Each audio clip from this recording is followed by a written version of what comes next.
Padre Santo, que vives y reinas, Señor, volvemos a reunirnos, aquellos que hemos sido rescatados, salvados por la sangre de Cristo. Y estamos aquí, Señor, para darte a ti la gloria, la honra, sobre todo, no solo cantando alabanzas con nuestras gargantas, sino también clamando con nuestro corazón que Jesús es el Señor, que Él nos salvó y Él también esperamos. Pero, Señor, sabemos que todavía hay muchas almas que no te conocen, muchas almas que están perdidas, errantes, sin rumbo, viviendo vidas vacías, no encontrando sentido a su existencia. Por eso ayuda, Padre, para que durante este seminario bíblico, esas personas que están escuchando por primera vez o aquellas que todavía, aun escuchando varias veces, pero todavía dudan, Señor, y no quieren entregar su vida a ti y en tus manos, te pedimos que toques sus corazones, Señor, que cambies su corazón, des un vuelco en sus vidas y que puedan de esta manera también vivir en el reino de los cielos eternamente como aquellos que ya lo hemos recibido. Por eso, Padre, te pedimos que tu Espíritu guíe al que predica y que la boca que es necia del hombre pues se vuelva sabia cuando se llena de tus palabras. Y también los oídos de los que escuchan, Señor, tienes que animarles a que su corazón esté abierto a estas palabras, pues son palabras de vida. Te pedimos por los hermanos y por las almas que no han podido venir, Señor, por cualquier causa, pero tú eres fiel, todavía estás esperando a que vengan a este lugar. Pero ayúdales, Señor, para que dejen sus quehaceres cotidianos, mundanales, y que sepan apreciar la prioridad de la vida, que no es otra cosa que estar a tus pies. Por eso, Señor, son muchas cosas las que hoy queremos también enseñar y predicar. Ayúdanos para que tú las hagas guardar en nuestros corazones, y te damos gracias en el nombre de Cristo Jesús. Amén y amén. Vale, vamos a abrir nuestras Biblias. No sé quién ha invitado a una mosca, pero por favor, si se la pueden llevar. Vamos al libro de Isaías capítulo 46. Vamos a comenzar hoy desde este pasaje, Isaías capítulo 46.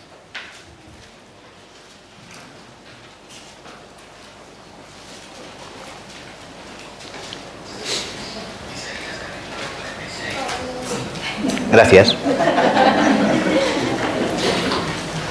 Isaías capítulo 46, versículo 9 y 10. Vamos a leer juntos. Isaías capítulo 46, versículo 9 y 10.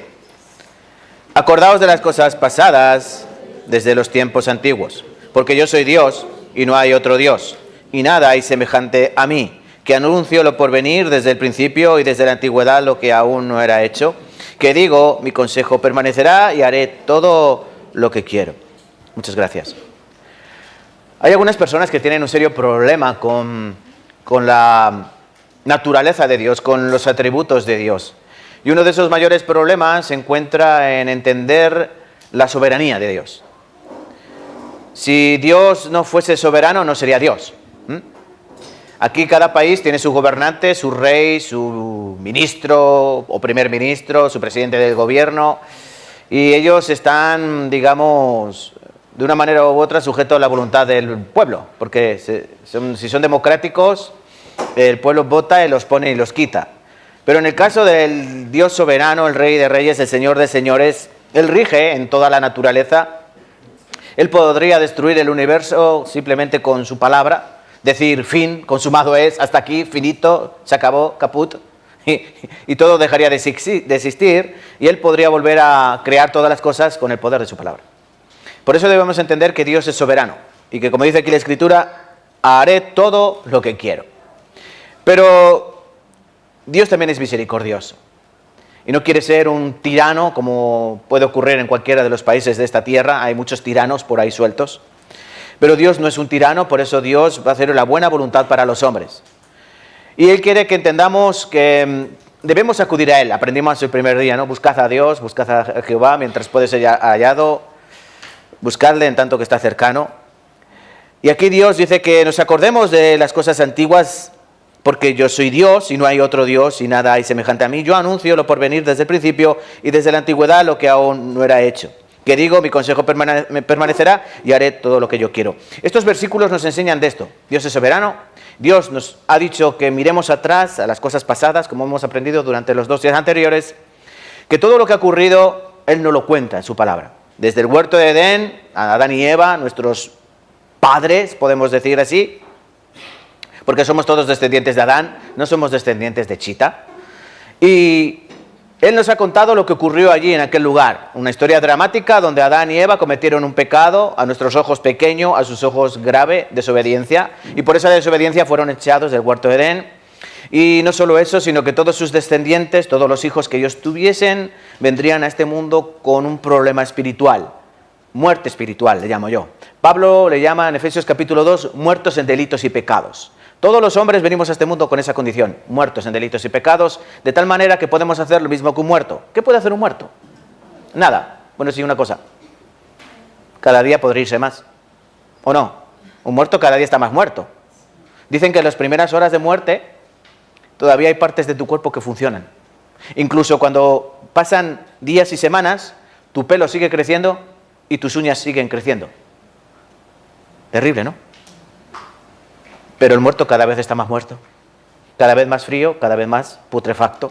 Entonces, eso es lo único que puede hacer un muerto. De igual manera, los pecadores, ¿qué pueden hacer?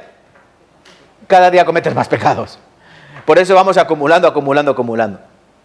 Dios nos dice, en su santa bendita palabra, que Él tiene que resucitar a los muertos. Él, a través de su palabra, la cual morará o entra a morar en nuestro corazón, nos dará una nueva vida, una vida eterna. La vida que habíamos perdido en el huerto de Edén.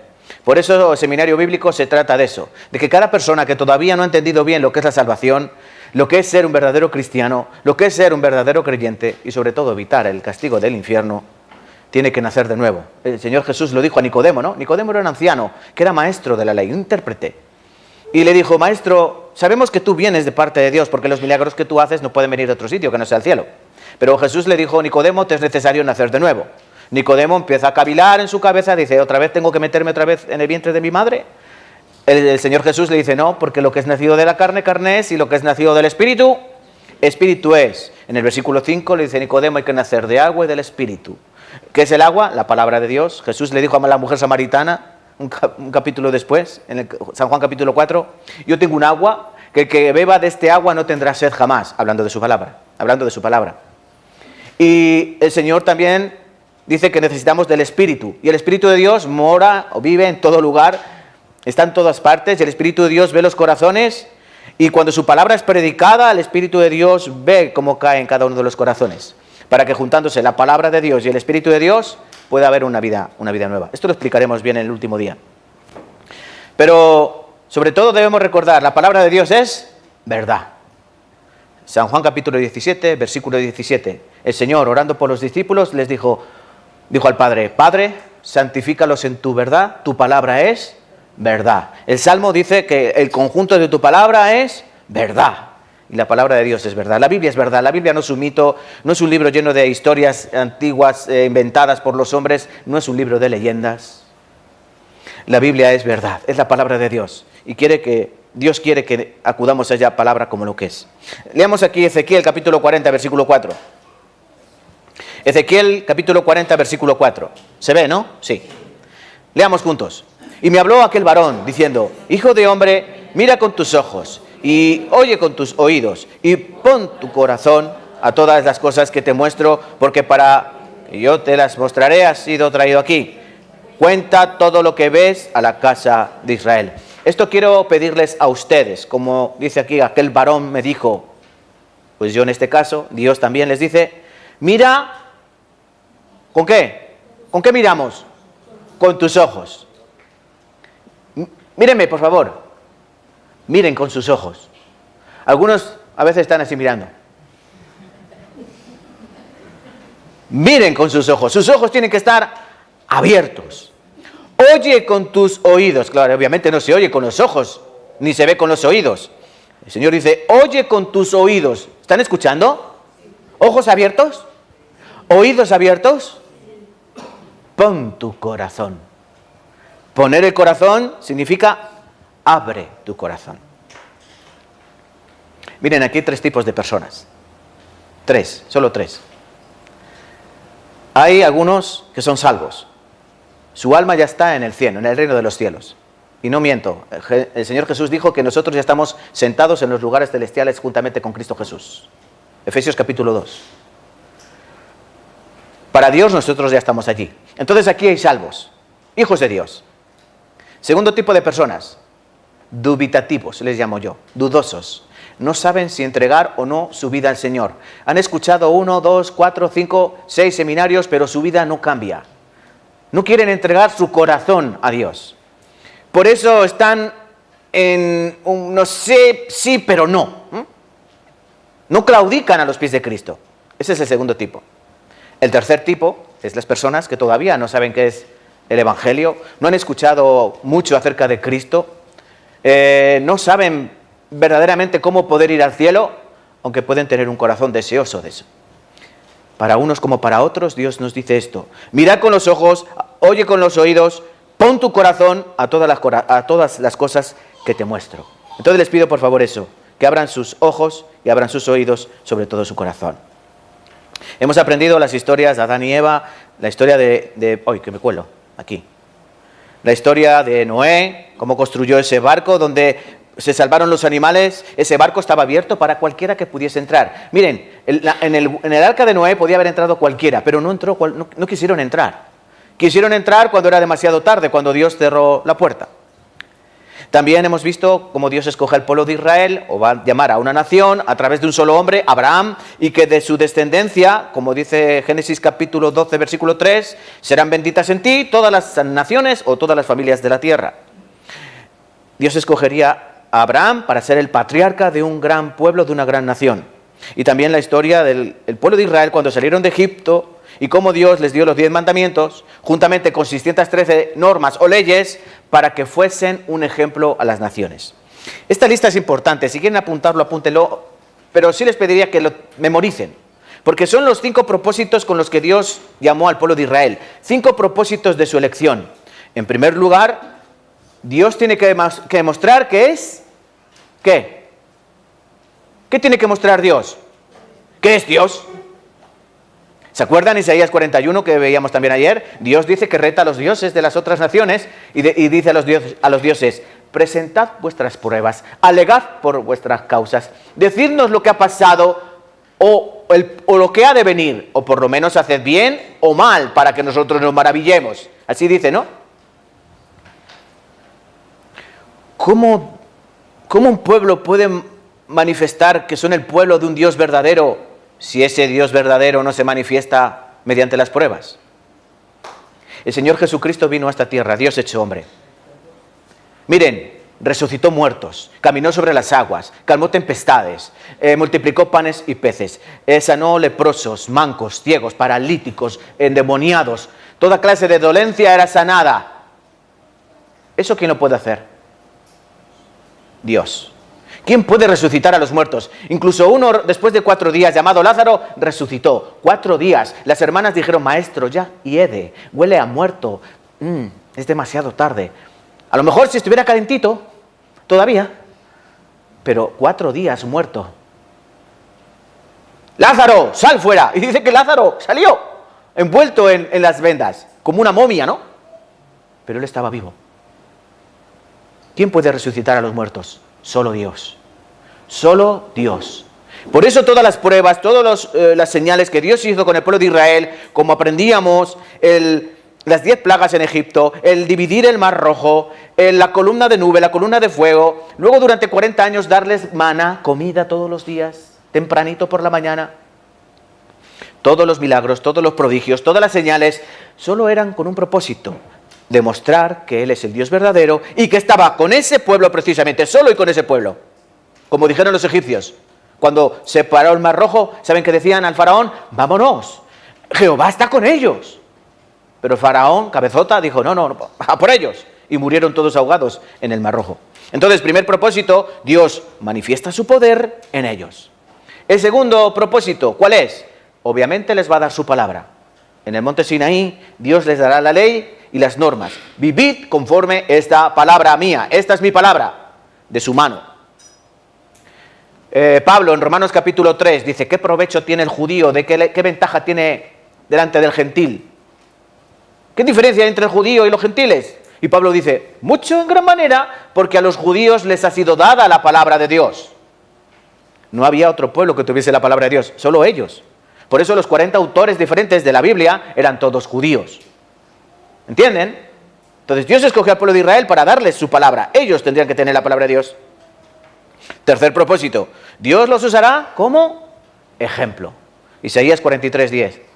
Vosotros sois mis testigos, dice Jehová, mi siervo que yo escogí, para que me conozcáis, entendáis y creáis que yo mismo soy Dios, y fuera de mí no hay quien salve. Un testigo significa ¿qué? Persona que está o que habla en favor de otra. Este es mi testigo. Dios les dice a ellos, vosotros sois mis testigos, que sirven como ejemplo. Si se acuerdan, los pueblos de alrededor tenían muchos dioses, pero esos dioses no salvaban ni hacían nada, ni bien ni mal. Al contrario, ellos hacían malo para intentar agradar a esos dioses, como por ejemplo a los dioses Al-Moloch o Baal. Ellos quemaban bebés vivos para agradar a esos dioses, para que fuese bien la cosecha. Ellos, para agradar a la diosa Astoret o Asera, hacían orgías debajo de árboles frondosos. Cometían pecado en todos los sitios. En los templos de Diana, de la famosa Diana de los Efesios, había prostitutas sacerdotisas, donde tú ibas a llevar tu ofrenda y ya de paso dormías con la sacerdotisa. Pero Dios dice, no, las naciones os tienen que ver a vosotros, y como dice la Escritura, ¿qué dirán las naciones? Ah, pueblo sabio y entendido es este. Ellos tenían que hacer todo conforme a la palabra de Dios, para que los demás, ¿qué? Aprendiesen. ¿Qué somos los cristianos? El Señor Jesucristo en Hechos capítulo 1 dijo, vosotros seréis mis testigos. Por eso la gente cuando nos ve, ¿qué espera? Espera ver algo diferente en nosotros. Cuando nosotros nos identificamos con Cristo, la gente nos mira así, a ver si es verdad. Tú dices, yo soy cristiano verdadero. Y te van a mirar así, a ver. En el momento que salga tu humanidad, cuando tú salgan tus errores, van a decir, suspenso. No veo nada diferente en ti. Eres como yo. Por eso es muy importante que guardemos nuestro testimonio. El problema del pueblo de Israel le pasó eso mismito. No fueron un buen ejemplo. Y ellos imitaron a las otras naciones, en lugar de invitar a imitarles. Cuarto, serán benditas en ti todas las familias de la tierra. ¿De qué manera? Del linaje de Abraham nacería Jesucristo, de su linaje, de su descendencia. El Hijo de Dios tendría que ser hombre, 100% hombre, 100% Dios, porque Cristo vino a salvar ¿a quiénes? A los hombres. Por eso Él tenía que ser hombre. Y quinto y último lugar, Dios muestra las épocas a través del pueblo de Israel. Es decir, cuando nosotros veamos en qué situación se encuentra Israel en la historia de la humanidad, sabemos ubicarnos en el propósito de Dios. Eso lo vamos a explicar, ¿vale? Avanzamos. Isaías 43:10, vosotros sois mis testigos, esto lo vimos ayer. Deuteronomio 30:19, a los cielos y a la tierra llamo por testigos hoy. Miren, aquí el pueblo de Israel está a punto de entrar en la tierra prometida. Han pasado 40 años en el desierto, van a entrar en esa tierra. Pero Dios les avisa, a los cielos y a la tierra llamo por testigos hoy contra vosotros, que os he puesto delante la vida y la muerte, la bendición y la maldición. Escoge pues la vida para que vivas tú y tu descendencia. Dios les pone claro camino de vida delante de sus ojos, camino de muerte. En el huerto de Edén, ¿qué había? El árbol de la vida, ¿sí? El árbol de la vida. Y había otro árbol, el árbol de la ciencia, del conocimiento del bien y del mal. Podemos decir árbol de la muerte, ¿no? Porque Dios les dijo, el día que de él comieres, morirás. Había árbol de vida y podemos decir árbol, la muerte. Igual que Dios puso delante de Adán y de Eva camino de vida, camino de muerte, bendición, maldición, delante del pueblo de Israel Dios también puso eso.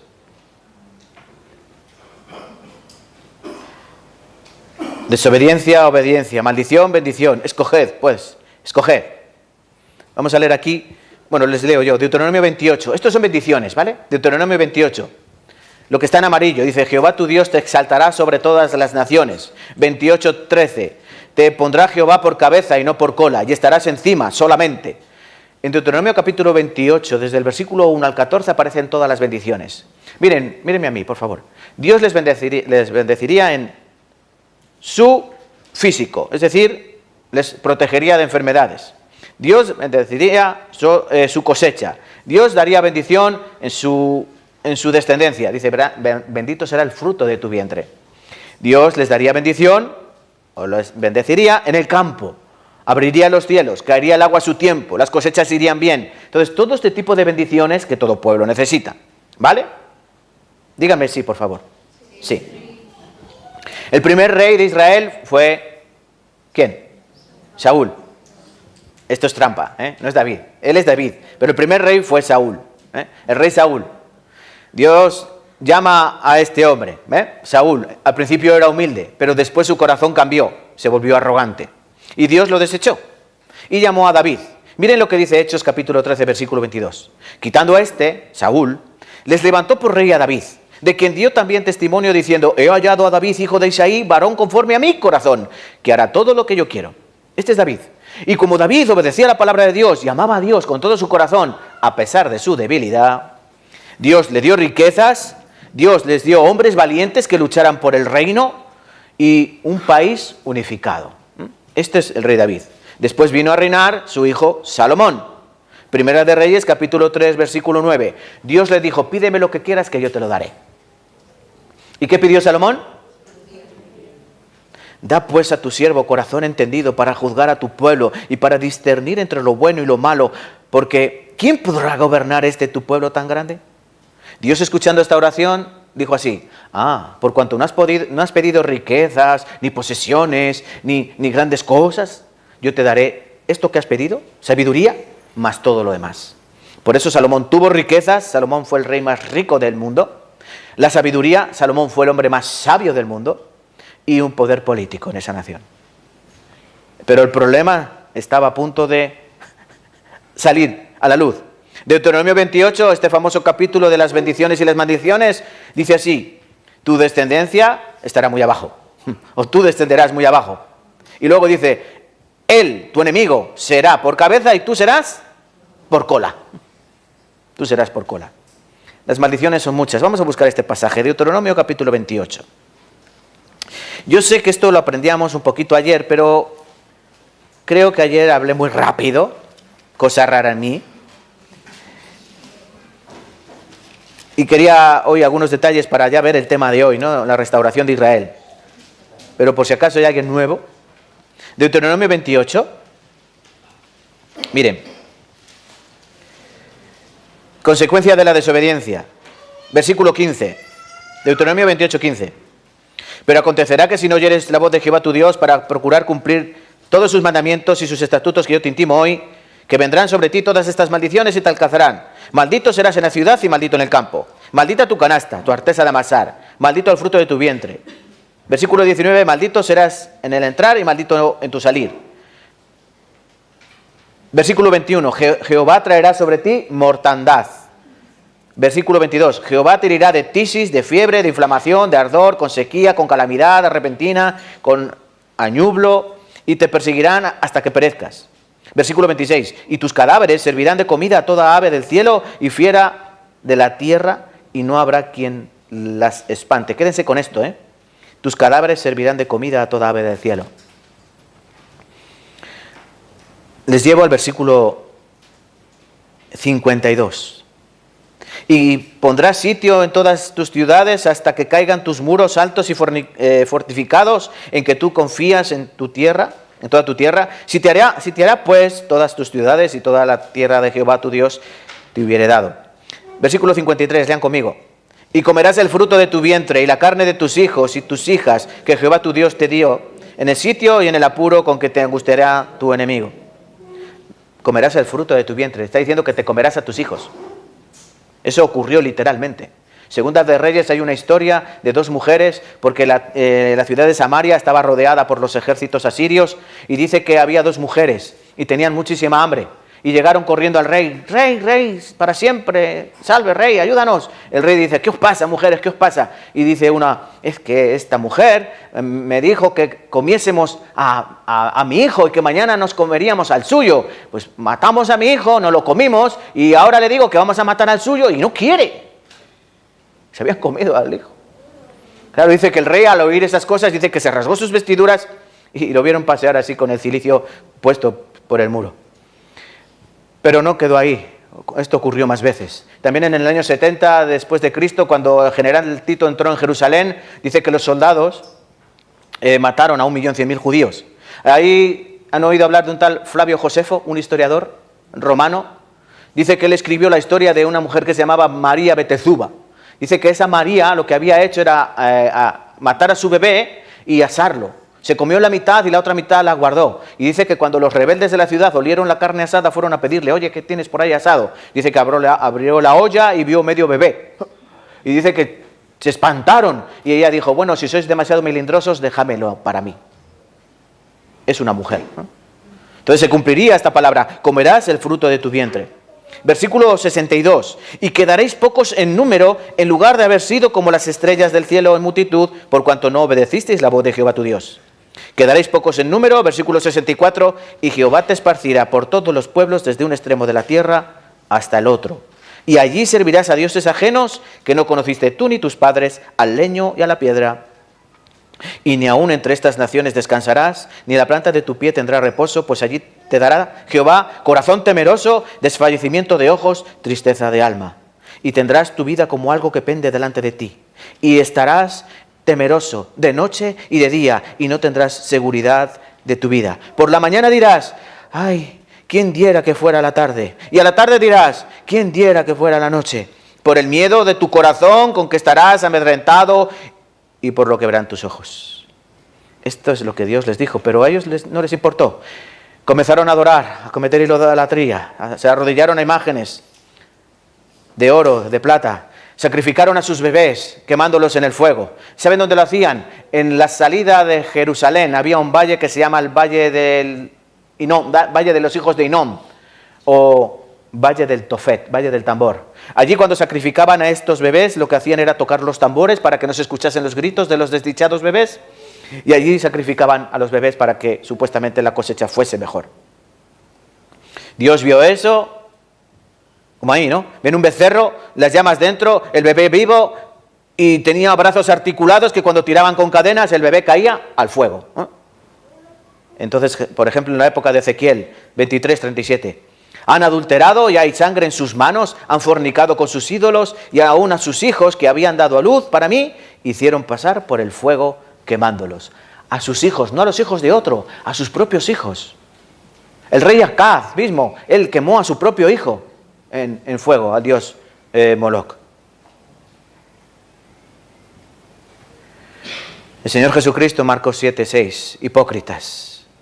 Respondiendo él dijo, hipócritas, bien profetizó de vosotros Isaías, como está escrito, este pueblo de labios me honra, mas su corazón está lejos de mí. Esto es Cristo, ¿no? Entregado ahí. ¿Pero qué dijo todo el pueblo?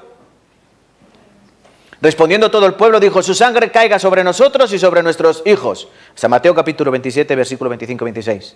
Después de cientos de años de desobediencia, Dios desciende del cielo.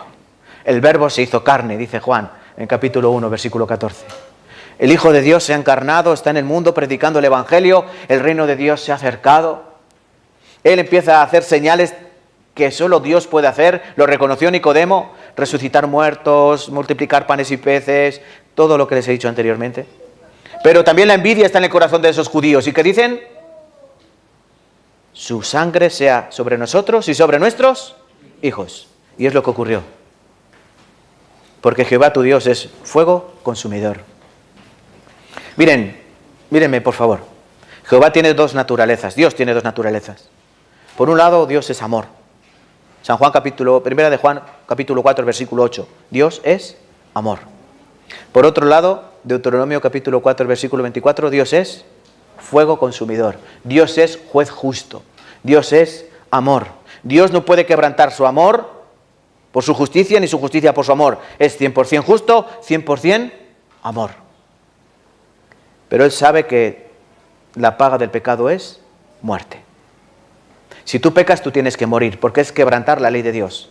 Y Dios no se le puede sobornar, a Dios no se le puede engañar. ¿Entienden? Toda la historia antigua es lo mismo. Desde el huerto de Edén, Sodoma y Gomorra, el diluvio de Noé, el pueblo de Israel. Siempre es lo mismo. Cuando hay pecado, ¿Dios qué hace? ¿Se queda de brazos cruzados? No, Dios tiene que castigar. Sí o sí Dios tiene que castigar. Aunque Dios tiene paciencia. Miren, Dios aguantó cientos de años con el pueblo de Israel, porque siempre era la misma historia. En la época de los jueces, en 2 ocasiones se dice así en los jueces: en aquella época no había rey en Israel, todo el mundo hacía lo que bien le parecía, hacían lo que les daba la gana. Pero Dios enviaba jueces, como Sansón, como Jefté, como Débora, como Gedeón, jueces que liberaban al pueblo de los filisteos. Pero luego, cuando eran liberados, volvían a las andadas, como tú y como yo, ¿no? Nosotros estamos mal y ¿qué hacemos? Ay, por favor, Dios, ayúdame, ayúdame, ayúdame. Y cuando Dios nos ayuda, gracias Dios, adiós. Y volvemos a nuestras cosas. Por eso Dios quiere que cambie nuestro corazón. Este es el templo de Jerusalén destruido. ¿Veis todo esto? Dijo el Señor Jesucristo, Mateo 24, bueno, se me pase. O sea, Mateo capítulo 24, versículo 2. Respondiendo Jesús les dijo: ¿veis todo esto? De cierto os digo que no quedará aquí piedra sobre piedra que no sea derribada. El templo era un lugar maravilloso, centro neurálgico del pueblo de Israel. Era el corazón de la nación. En la semana de la fiesta principal, la fiesta de la Pascua, todo estaba engalanado, bonito, todo lleno de comida típica, me imagino, todo lleno de flores, de guirnaldas, de adornos bonitos, de música, de alegría. Pero el Señor les va a decir estas palabras que chocarán en su corazón a los discípulos. Recuerden, pocos días antes de morir en la cruz. ¿Veis todo esto? De cierto os digo que no quedará aquí piedra sobre piedra que no sea derribada. Los discípulos le preguntan al rato: Maestro, ¿cuándo será esto? Y el Señor les da unas señales que aprenderemos hoy. Pero eso ocurrió en el año 70 después de Cristo. El general Tito dijo esta frase: no hay mérito en derrotar a un pueblo abandonado por su Dios. Me parece que se ha comido ahí una frase. Esto lo dijo el general Tito cuando llegó a Roma, vencedor, porque había destrozado Jerusalén, había destruido por completo. 1.100.000 personas murieron, ¿no?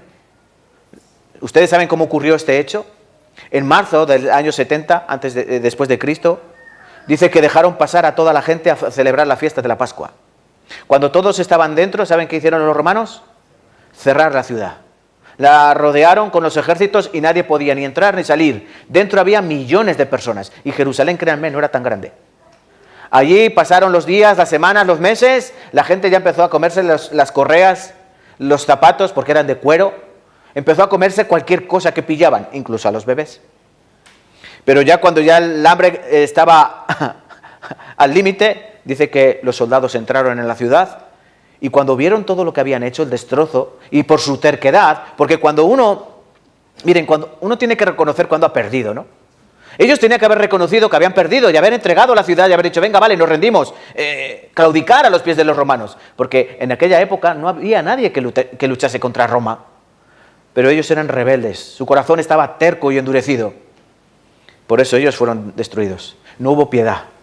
Cuando las ciudades se rendían, había piedad. Solo mataban al rey y a sus, digamos, más allegados. Y el ejército invasor ponía a su propio rey y gobernaban al pueblo. Al pueblo no lo tocaban, si el pueblo se rendía rápido. Pero si el pueblo era terco y no se rendía, cuando pasaban, sin piedad. Tú imagínate romanos allí aguantando durante meses. Los soldados también las tendrían que pasar feas, ¿no? Allí aguantando y aguantando, y estos que no se rinden y que no se rinden. Pues cuando pasaron los romanos iban bien enfadados. Por eso no dejaron vivo a nadie. Se llevaron todo. ¿Se acuerdan cuando Cristo dijo que no quedaría piedra sobre piedra? Ya saben cómo era el templo, ¿no? El templo era todo de oro por dentro. El fuego quemó el oro, lo fundió y se metió por entre las piedras. Los romanos, para sacar el oro, ¿qué tenían que hacer? Quitar piedra sobre piedra. Por eso se cumplió la palabra que Cristo dijo literal: no quedará piedra sobre piedra. Génesis 12:1 al 3. Dios le prometió a Abraham tierra, nación y bendición, ¿no? Esas 3 promesas Dios hizo a Abraham. Te daré una tierra, sal de tu tierra, de tu parentela, la tierra que yo te mostraré. Yo haré de ti una nación grande y yo te bendeciré. Pues miren, por culpa del pecado y la desobediencia y un corazón duro, Dios cambió la tierra en desierto. La nación fue dispersada a todas las naciones. Los judíos se tuvieron que ir por todas partes. Por eso hay judíos, ¿dónde? Hay judíos en Rusia, hay judíos en África, hay judíos en Argentina, hay judíos en Estados Unidos, hay judíos por Europa. Están dispersados por todas las naciones. Y luego la bendición se convertiría en maldición. Como hemos leído Deuteronomio 28, dice, te perseguirán. Allí donde vayas, a todas las naciones donde tú vayas, te perseguirán. Y serás motivo de chiste, de refrán. Deuteronomio 28, y Jehová te esparcirá por todos los pueblos. Y allí, en esos pueblos, no tendrás seguridad ni de día ni de noche. Estos son los años que el pueblo de Israel estuvo perseguido. Como les digo, en la época de los jueces, 8 años, 18 años, 20 años, luego 40 años, ¿verdad? 70 años en Babilonia, luego 400 años. Antes de venir Jesús, antes de que Jesús naciese, pasaron lo que ellos llaman los 400 años de silencio. No hubo profeta, no hubo palabra de Dios durante 400 años. ¿Dios saben qué hizo? Cerró sus labios. Hasta que viniese su Cristo, su ungido. Pero ya saben lo que ocurrió con él, ¿no? Y después de matar a Cristo, después de entregarlo a los romanos y que muriese vilmente en una cruz, 2000 años de castigo. Estas cosas les acontecieron como ejemplo y están escritas para amonestarnos a nosotros, a quienes han alcanzado los fines de los siglos. ¿Entienden esta palabra? Romanos capítulo, 1 Corintios capítulo 10, ¿saben de quién está hablando? Del pueblo de Israel. Todo esto que hemos aprendido entre ayer y hoy está escrito a nosotros, ¿para qué? Para llamarnos la atención, dice aquí, amonestarnos, porque es un ejemplo. Voy a ponerles un vídeo. ¿Quieren ver un vídeo? Sí, pastor. Vale. Vamos a ver un vídeo, porque una imagen vale más que 1000 palabras.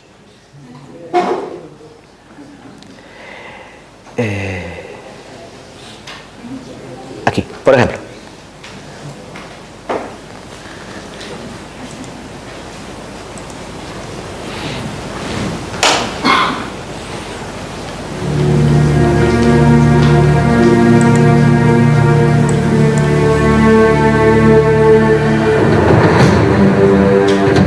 Para muchos, Hitler es el mal supremo. Dictador de la Alemania nazi, orquestador del Holocausto e instigador de una guerra mundial que causó la muerte de más de 60 millones de personas. Pero Hitler no actuó solo. Las atrocidades del nazismo requerían una vasta red de colaboradores.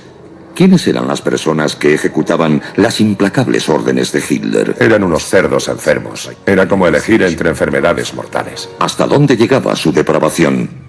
¿Cómo os atrevéis a mirar mi vestido? Cogía la fusta y los golpeaba en la cara con ella.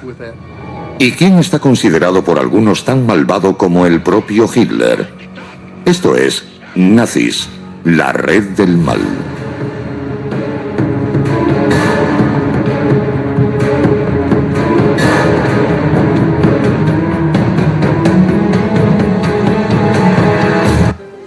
Durante su juicio por crímenes de guerra, muchos presos testificaron que se acercaba a ellos montada a caballo al borde de la trinchera que estaban cavando, por ejemplo. Ellos levantaban la cabeza y ella les gritaba: ¿cómo os atrevéis a mirar mi vestido? Cogía la fusta y los golpeaba en la cara con ella. Pero estos abusos palidecen frente a la participación de Ilse Koch en una de las subindustrias más monstruosas de la Alemania nazi. Los tatuajes se convirtieron en una obsesión entre los miembros de las SS y para Ilse también. Y se cuentan muchas historias de que ella misma examinaba a muchos prisioneros desnudos y decía a los supervisores de las SS: mata a ese prisionero, quiero hacerme algunas cosas con su piel. Y a las pocas semanas era la pantalla de una lámpara, la cubierta de un libro, unos guantes, unas zapatillas, lo que fuera. Los experimentos de Mengele son una barbarie, pero los lleva a cabo con dedicación en nombre de la ciencia nazi. Mengele hizo más o menos una combinación de todo, y con eso me refiero a inyecciones en los ojos para volverlos azules, causando ceguera en sus víctimas. Mataba a uno de los gemelos inyectándole cloroformo en el corazón e inmediatamente le hacía una autopsia, mientras abría al otro gemelo aún con vida para ver si sus órganos coincidían. También hacía cortes a la gente y le provocaba infecciones. Incluso llegó a inyectar disolvente a los niños bajo la piel de la cabeza para ver si les crecía el pelo de otro color. A veces les aplicaba grandes cantidades de calor para ver si podía dañar los órganos internos. Mengele hacía punciones lumbares. A veces operaba la columna vertebral de algunos niños sin anestesia para ver cómo respondían. Pero el experimento más brutal de Mengele fue el realizado a dos niños gemelos llamados Tito y Nino. Mengele fue acusado de intentar coser a los gemelos espalda contra espalda. Lo terrible fue que los gemelos sobrevivieron a la intervención y, por supuesto, sufrieron unos dolores agónicos.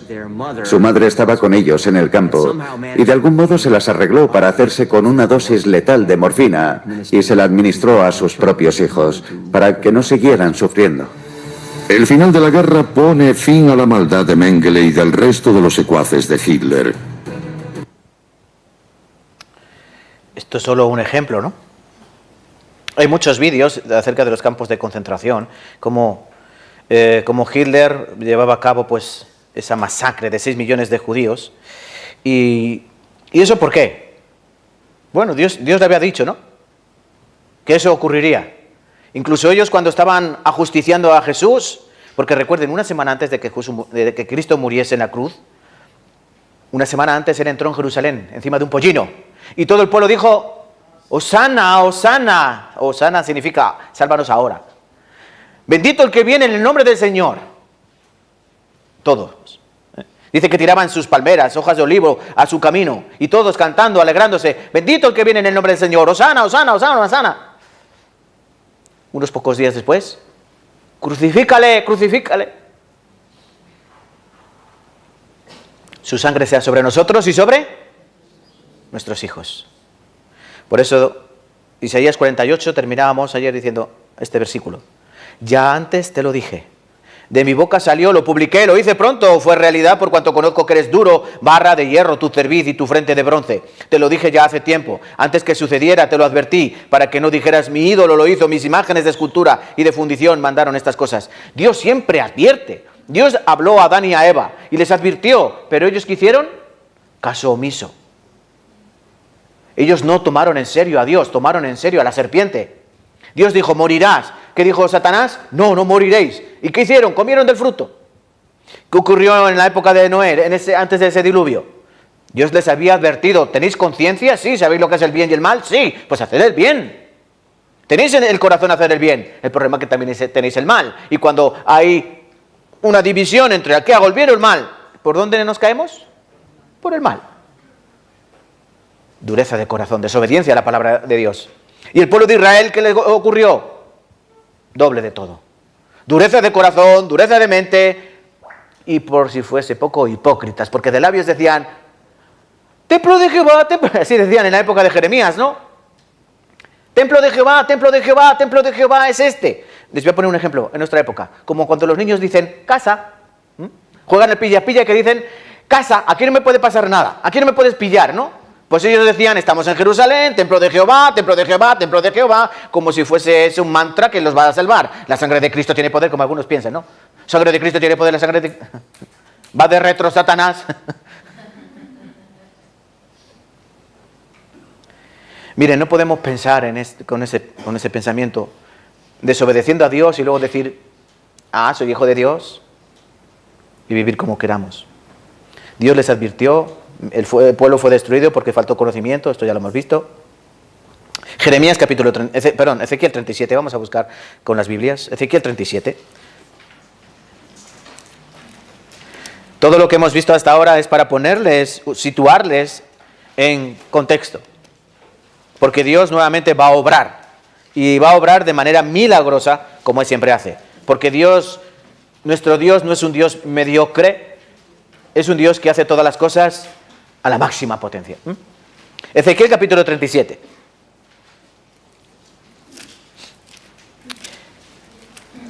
Ezequiel 37. Bueno, primero vamos al 36.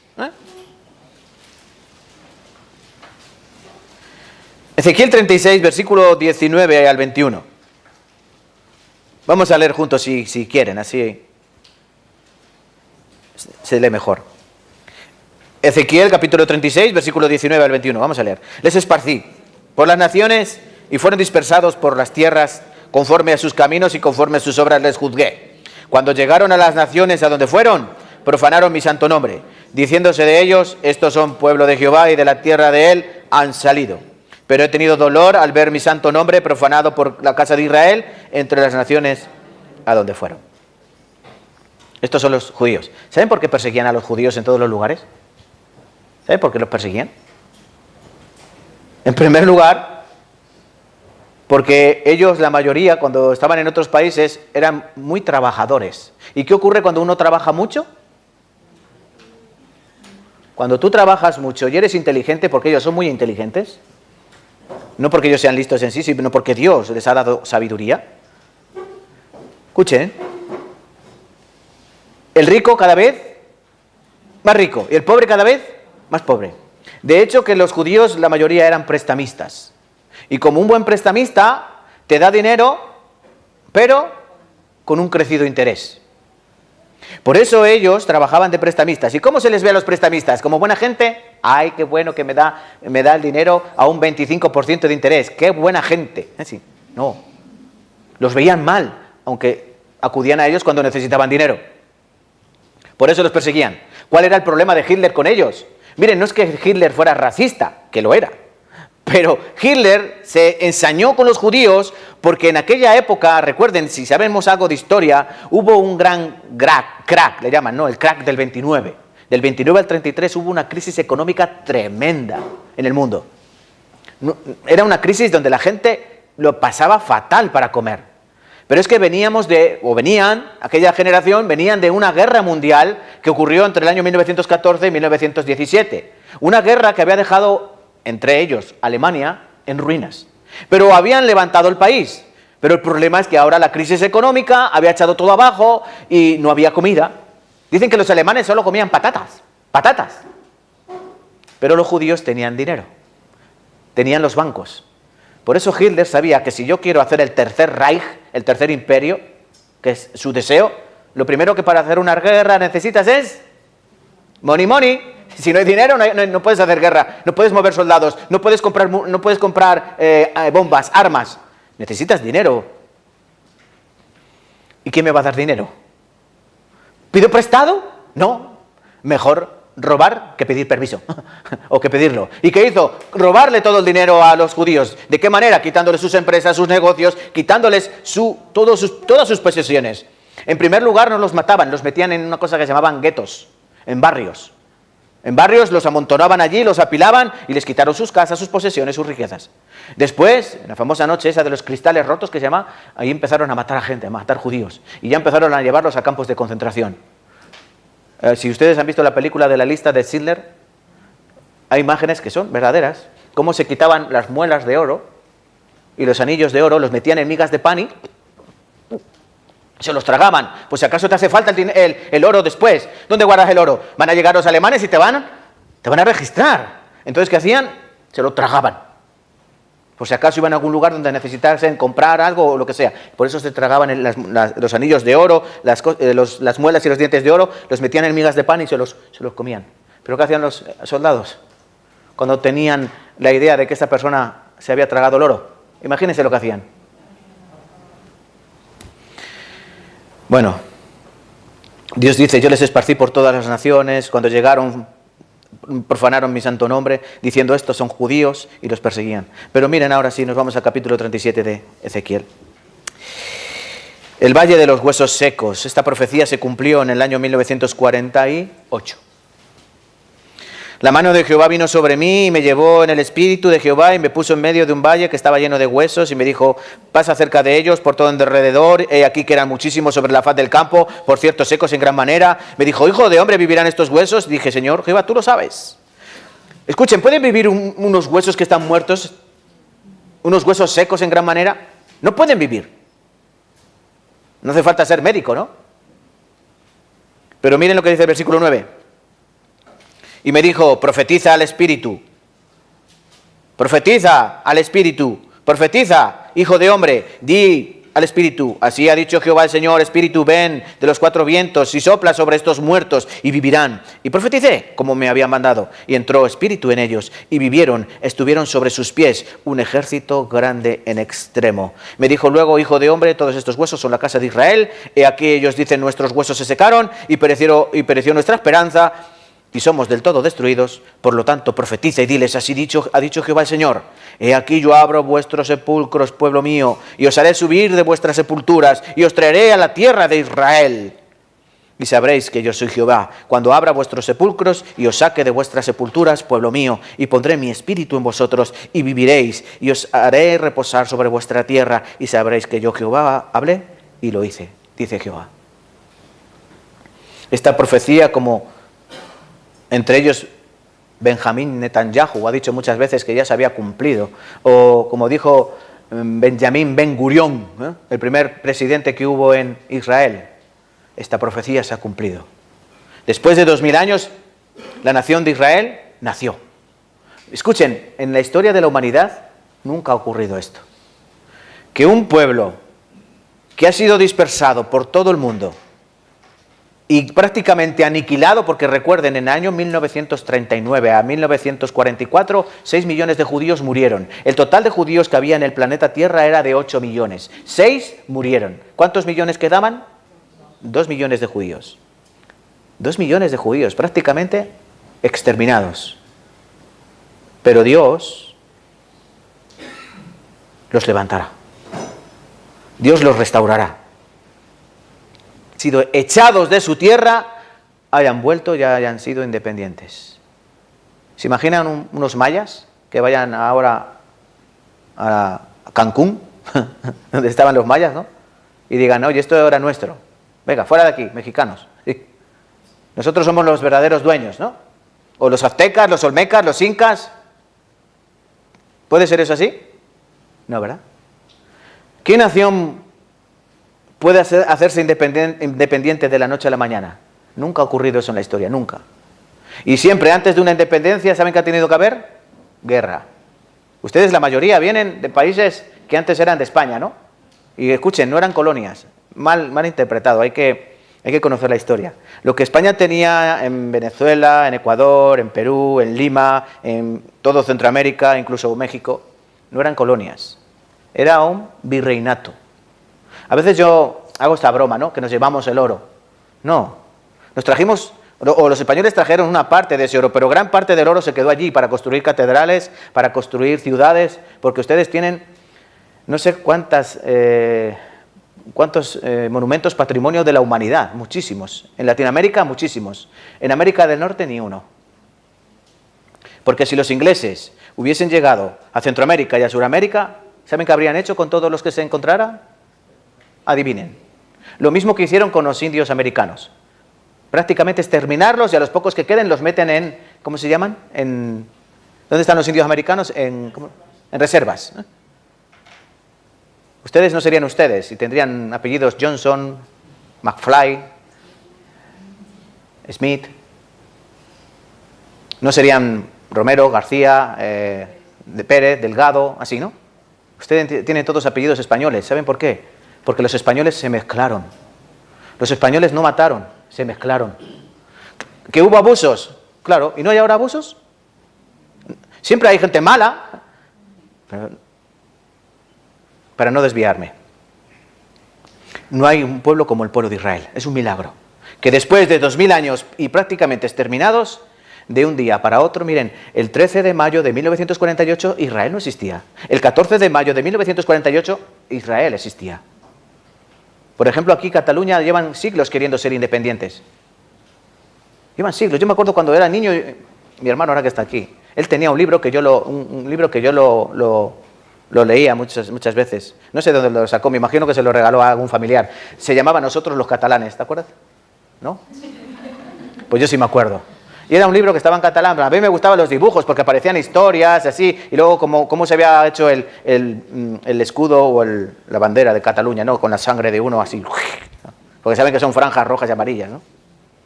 Pero Cataluña, ¿cuántos siglos lleva queriendo ser independiente? Y no lo consiguen, ¿no? Muchos países quieren ser independientes, pero no lo consiguen. Bueno, países o regiones. Pero Israel no tuvo que dar ni un disparo para ser independiente. Simplemente el día 14 de mayo de 1948 dejaba de pertenecer al Reino Unido. Entonces, en ese mismo momento, como dice aquí, Isaías 66, ¿no? ¿Saben cuándo se escribió Isaías? 700 años antes de Cristo. 700. Miren lo que dice Isaías. ¿Quién oyó cosa semejante? ¿Quién vio tal cosa? ¿Concebirá la tierra en un día? ¿Nacerá una nación de una vez? Dice, por cuanto Sión es Israel, ¿vale? Sión es Israel, estuvo de parto, Dios dio a luz sus hijos, y yo que hago dar a luz, no haré nacer, dijo Jehová, y yo que hago engendrar, impediré el nacimiento, dice tu Dios. De tal manera que el pueblo de Israel nació. Este es el Palestine Post. Ese mismo día, el Estado de Israel ha nacido. El milagro, un milagro. Isaías, hace 2700 años, ¿quién son estos que vuelan como nubes y como palomas? A sus ventanas. También se ha comido aquí, hay algunos errores, perdón, de la sexta la diapositiva. ¿Quiénes son estos que vuelan como nubes y como palomas a sus ventanas? ¿Tú te imaginas un hombre de hace 2700 años viendo a gente volar como nube? ¿O como paloma? Porque ellos vuelven, ¿cómo? En aviones. ¿Quién son estos que vuelan como palomas? Y ellos tienen que volver en avión, ¿saben por qué? No pueden volver en autobús. Porque como todo está rodeado de musulmanes, si vienen en autobús, imaginen un autobús o una caravana llena de judíos y que pase, por ejemplo, por Siria o que pase por Irak o Irán. Por eso ellos tienen que volver en avión. De todas partes del mundo, desde Ucrania, Rusia, de América del Sur, de América del Norte, ellos vuelven. Deuteronomio 34 dice así: aun cuando tus desterrados estuvieren en las partes más lejanas que hay debajo del cielo, dice, de allí te recogerá y te tomará. Miren, ellos han llegado a los lugares más recónditos. ¿Y Dios qué ha hecho? Venid. Así dice también Oseas capítulo 3, versículo 4 y 5. Muchos días estarán los hijos de Israel sin rey, sin príncipe, sin sacrificio, sin estatua, sin efod, sin terafines. Después volverán los hijos de Israel y buscarán a Jehová su Dios y a David su rey, y temerán a Jehová a su bondad en el fin de los días. Miren, la profecía de Oseas, 600 años antes de Cristo, dice, ellos volverán. ¿Pero por qué? Dice, estarán muchos días son también muchos años. Dice que estarán sin rey, porque no habrá nación, estarán sin príncipe, sin sacrificio, sin estatua, sin efod. Esos son elementos del templo. Dice, pero volverán. Los hijos de Israel, ¿ven? Para que no haya duda. Buscarán a Jehová, su Dios, y a David, su rey. Este es Cristo. David es un tipo de Cristo. Dice, en el fin de los días. Entonces, cuando pensamos, ¿en qué tiempo estamos viviendo? Estamos viviendo en el fin de los días. ¿Porque ellos han vuelto o no han vuelto? Sí, han vuelto. Isaías 43, versículos 5 y 6. No temas, porque yo estoy contigo. Del oriente traeré tu generación. Del occidente te recogeré. Diré al norte, da acá. Al sur, no detengas. Trae de lejos mis hijos y mis hijas de los confines de la tierra. De esta manera. Jeremías 42, 12. Y tendré de vosotros misericordia, y tendrá él misericordia de vosotros, y os hará regresar a vuestra tierra. Miren, ustedes saben que antes de que volviese Israel estaban buscando un sitio para los judíos. Después de la Segunda Guerra Mundial estaban buscando un lugar, a ver dónde metemos a estos muchachos, a estos hombres. Hay que darles un lugar donde vivan para que nadie abuse de ellos y no vuelva a haber otro genocidio, otro holocausto. Y estaban pensando, a ver en qué país los podemos llevar. Pero la Biblia dice, no. Su tierra. Y algunos dicen, no, pero es que esa tierra es de los palestinos. También error. Cuando Roma gobernaba en esa tierra, al principio era la tierra de Canaán, ¿no? En la época de Abraham. Pero luego esa tierra, cuando pasó a manos de los romanos, se llamaba Eolia Capitolina. Eolia. Pero ¿saben qué ocurrió? Que como los judíos eran tan rebeldes y fueron dispersados, usaron esta palabra los romanos, diáspora. Diáspora significa dispersión. Fuera de aquí. Los vamos a echar hasta de su tierra, dispersión. Y le cambiaron el nombre a esa tierra. ¿Saben cómo la llamaron? Filistea, Palestina, en honor a sus enemigos. ¿Qué puedes hacer para dañar aún más, si cabe, a tus enemigos que se han rebelado tanto contra ti? Pues echarlos de su tierra y cambiarles el nombre y llamarla con el nombre de sus enemigos, ¿no? Por ejemplo, Perú, ¿quién tiene de enemigos? Chile. Pues a los peruanos los cogen los chilenos y los echan fuera y dicen, ¿y ahora va a ser esto? ¿Cómo? O sea, los chilenos conquistan Perú y ¿cómo lo van a llamar?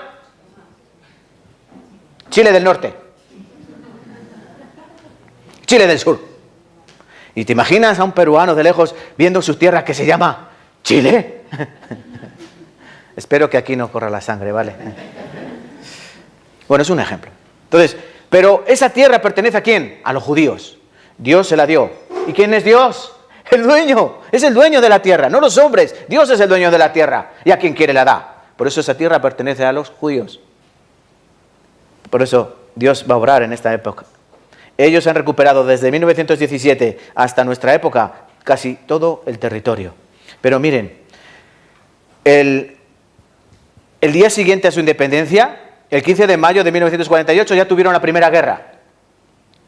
El 29 de octubre de 1900... Mira, 29 de octubre es mi cumpleaños, por si no lo sabían. De 1956, segunda guerra.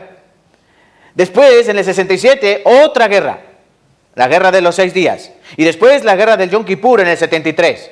Y no hace un par de años, en el 2023, la guerra del Sukkot. Todas las guerras las han ganado ellos, todas. Y contra un montón de países de alrededor, todos vecinos, enemigos y más numerosos.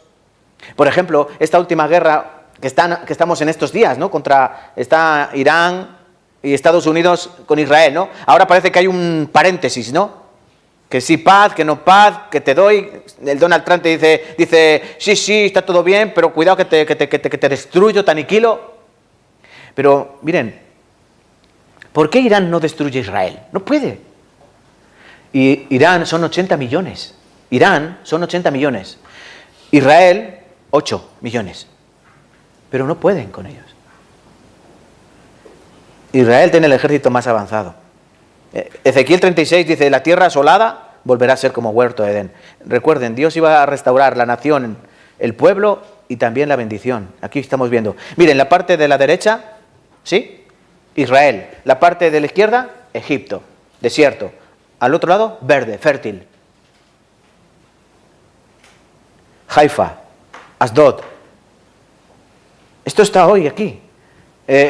Puedes ver en cualquier sitio en las noticias cómo Israel está siendo multiplicado, ¿no? Isaías 65, dice Dios. Entonces verás, resplandecerá, se maravillará, ensanchará tu corazón, porque se haya vuelto a ti la multitud del mar y las riquezas de las naciones hayan venido a ti. Israel ahora es un país muy rico. Tienen petróleo, tienen gas natural. Hay diferentes pozos, ¿no? de petróleo y de gas natural. Les han puesto también nombres bíblicos, como Tamar, Leviatán, ¿sí? Gran descubrimiento de gas natural en la costa de Israel. Miren, Israel no necesita que comprar gas, ni a Rusia ni a nadie. Ellos tienen su gas. Israel no necesita comprar petróleo. Ellos tienen su petróleo. Israel no necesitan traer fruta y verdura. Ellos tienen su fruta y su verdura. Ellos no tienen que importar nada. Ellos pueden exportar. Y son un país muy rico. ¿Por qué Israel es tan rico? ¿Por qué? ¿Por qué Israel es tan rico? Porque han robado mucho. No han robado. Han trabajado y luego Dios les ha dado bendición. Porque si no, no puede ser así. Las marcas israelíes. Esto cuando querían hacer boicot, ¿no? Cuando Israel tenía guerra con Palestina, estos meses de atrás, querían hacer boicot a los productos israelíes. ¿Quieres hacer boicot? No compres todo esto. Ni vayas al Burger King, ni compres en Carrefour, ni vayas a McDonald's, ni tomes Coca-Cola, ni tu seguro de AXA, ni tus zapatillas Puma. No comas con Maggi, no le eches Maggi, no vayas al Pizza Hut. Tu ordenador que no tenga Intel, no eches gasolina en BP, mucho menos vayas a comer al KFC. Porque son compañías que están controladas por lobbying, ¿no? Por equipos ejecutivos, directivos, la mayoría son judíos. Bueno, son judíos los que controlan estas compañías. Medios de comunicación como la CNN, Fox, ESPN, ahí puedes, NBC, ABC, Fox, un montón. Esto no es secreto, esto está ahí. ¿Por qué ponen ahí boicot a Israel? Porque saben que todas esas empresas son de Israel. Son un país que controlan al país más poderoso del mundo. Israel controla a Estados Unidos. Por eso Israel hace lo que quiere. Puede hacer en Gaza, puede matar a un montón de personas, a decenas de miles, como ocurrió hace meses, y nadie puede decir nada. Porque Estados Unidos está como, no sé si se acuerdan el anuncio del primo de Zumosol, así un tío cachas así, ¿qué pasa? Porque no, Estados Unidos dice, ¿Israel qué? ¿Quién ha hablado mal de Israel? ¿Por qué? ¿A Estados Unidos qué le importa? Israel. Están controlados por ellos. Zacarías 8:13. Lean conmigo, por favor, este pasaje. Zacarías 8:13. Sucederá que como fuisteis maldición entre las naciones, oh casa de Judá y casa de Israel, así os salvaré y seréis bendición. No temáis más, esfuércense vuestras manos.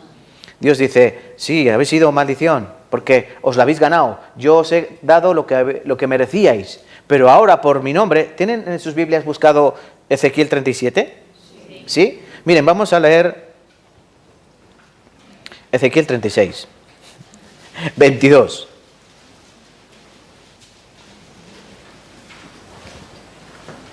Ezequiel 36, 22. Lean conmigo, por favor.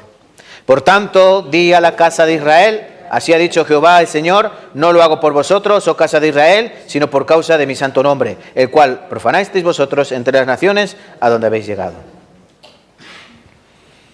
Versículo 32. No lo hago por vosotros, dice Jehová el Señor, sabedlo bien, avergonzaos, cubríos de confusión por vuestras iniquidades, casa de Israel. Versículo 34. La tierra asolada será labrada en lugar de haber permanecido asolada a ojos de todos los que pasaron. Dirán, esta tierra que era asolada ha venido a ser como huerto de Edén, y estas ciudades que eran desiertas y asoladas y arruinadas están fortificadas y habitadas. Miren, durante siglos, no estoy hablando de años, durante siglos, lo que era la tierra de Israel no valía para nada. Esa tierra era desértica, no había nada bueno. Lo único que tenía bueno, ¿saben qué es? Jerusalén. ¿Por qué Jerusalén? Porque es tierra santa, le llaman, ¿no? Es que Jerusalén es tierra santa para judíos, para musulmanes y para católicos. Por eso durante siglos, allí lo único que se derramó fue sangre. Las famosas cruzadas, ¿no? Jerusalén estaba en manos de los musulmanes. Luego llegaban los cruzados, los europeos. Venga, a luchar por Jerusalén. Tomaban Jerusalén. Luego venían otra vez los musulmanes. Luego vinieron los otomanos. Luego vinieron los ingleses. Así pasaron de mano en mano, pero aquella tierra no valía en sí, no valía como tierra fértil, no valía como tierra que tuviese algo bonito. No, simplemente porque era un baluarte espiritual para musulmanes, para cristianos y para judíos. Pero no era una tierra fértil. Ahora sí es fértil. Ahora es un país poderoso. Y como a veces les digo, ustedes, para entender bien esto, escuchen por favor, tenemos que entender el tamaño de Israel. El tamaño de Israel es más pequeño que la Comunidad Valenciana. ¿Entienden? Miren, la Comunidad Valenciana es Castellón, provincia de Castellón, Valencia y Alicante. Bueno, pues Israel es más pequeño. Esa Comunidad Valenciana es más grande que el tamaño de Israel. Imagínense.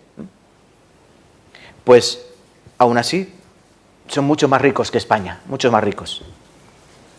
Los premios Nobel, bueno, aquí vamos a resumir. La tierra asolada, tierra fértil. La nación dispersada, restaurada.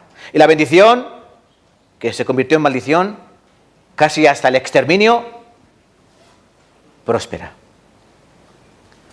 Romanos capítulo 11, versículo 25 y 26. Lean conmigo también, por favor.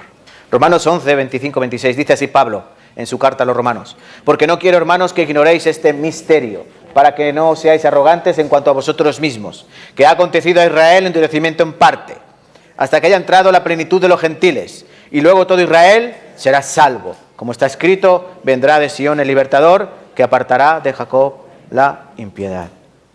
¿Qué significa esta palabra? Resulta que el Evangelio está siendo predicado y los gentiles están recibiendo el perdón de Dios, el amor de Dios, la salvación. Los judíos están diciendo, ¿pero qué? como dirían en Jerusalén, ¿no?, los discípulos.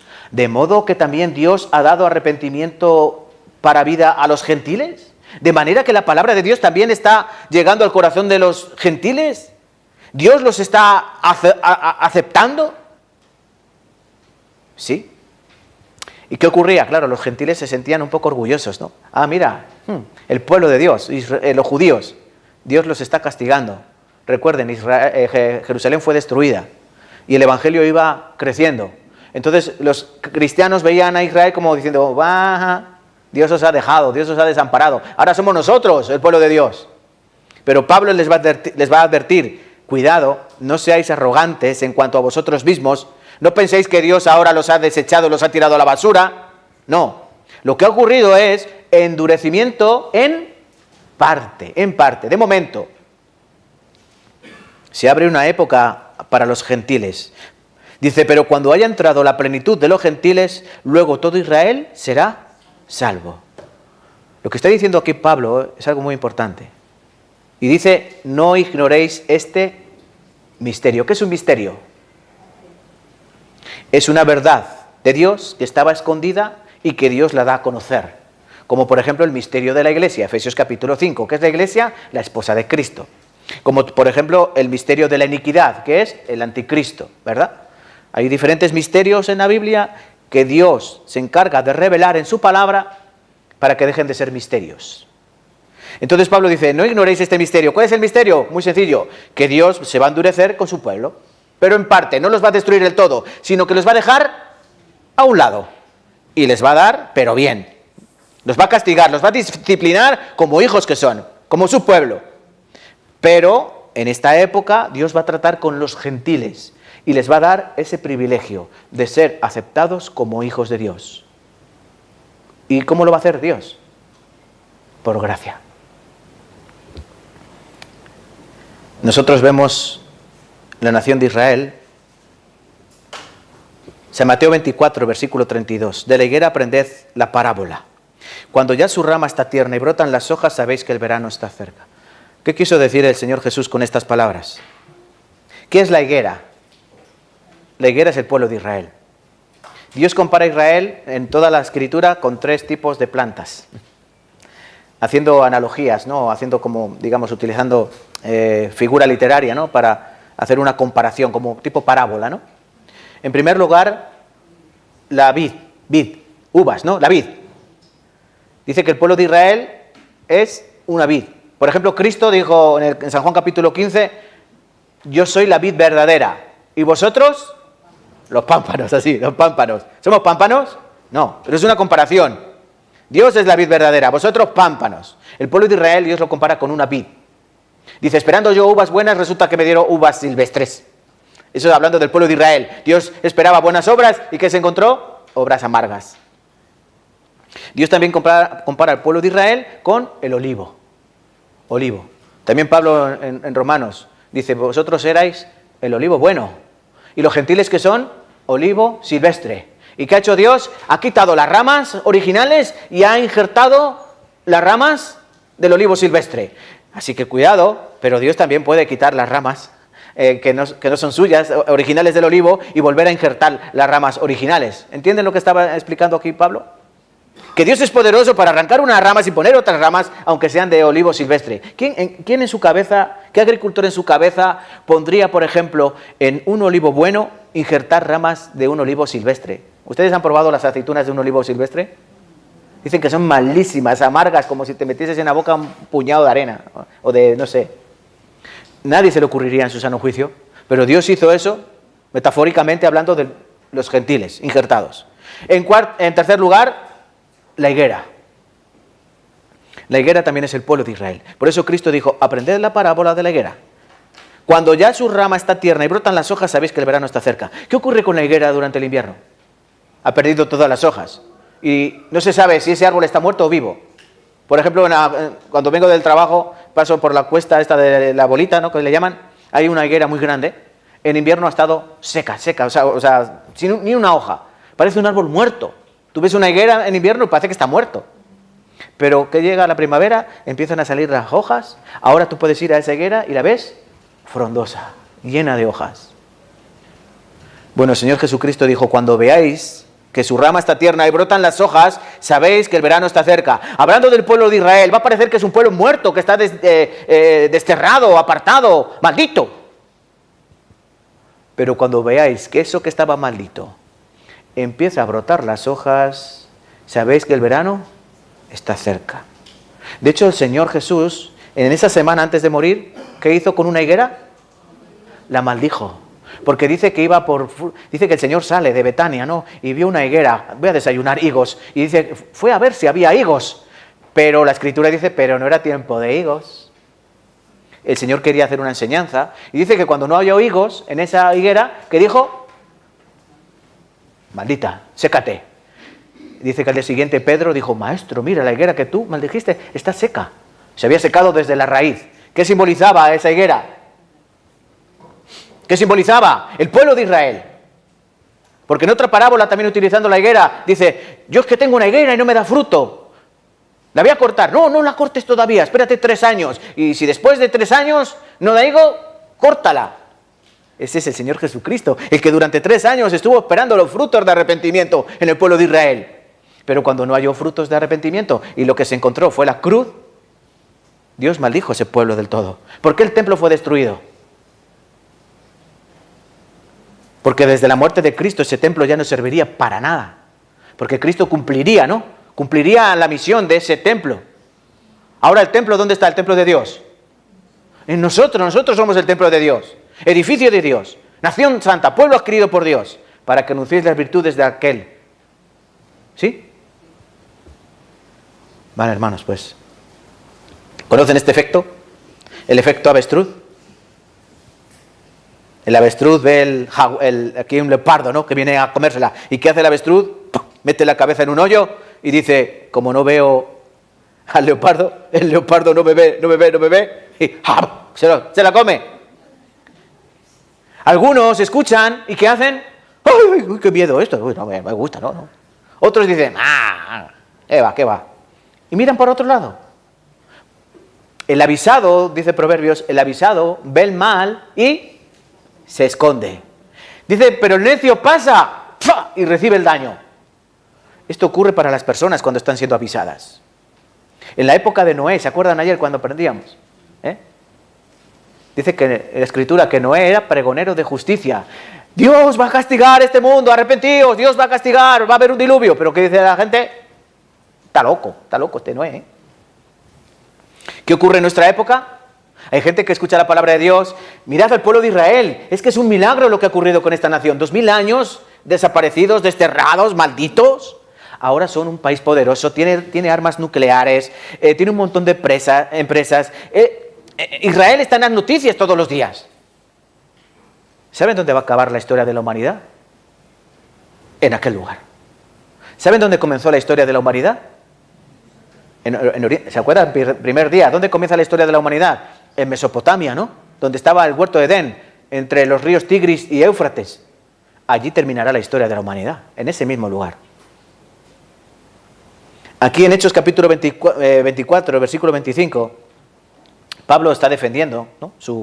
Porque lo han cogido preso y él se veía inocente. Claro, él era inocente. Y una y otra vez le preguntan, pero a ver, cuéntanos la historia. ¿Qué ha pasado contigo, Pablo? ¿Por qué es que te quieren matar? Y Pablo contaba, pues si es que yo no he hecho nada malo, yo estoy predicando a Cristo, a este crucificado, el perdón de los pecados, tal, ¿no?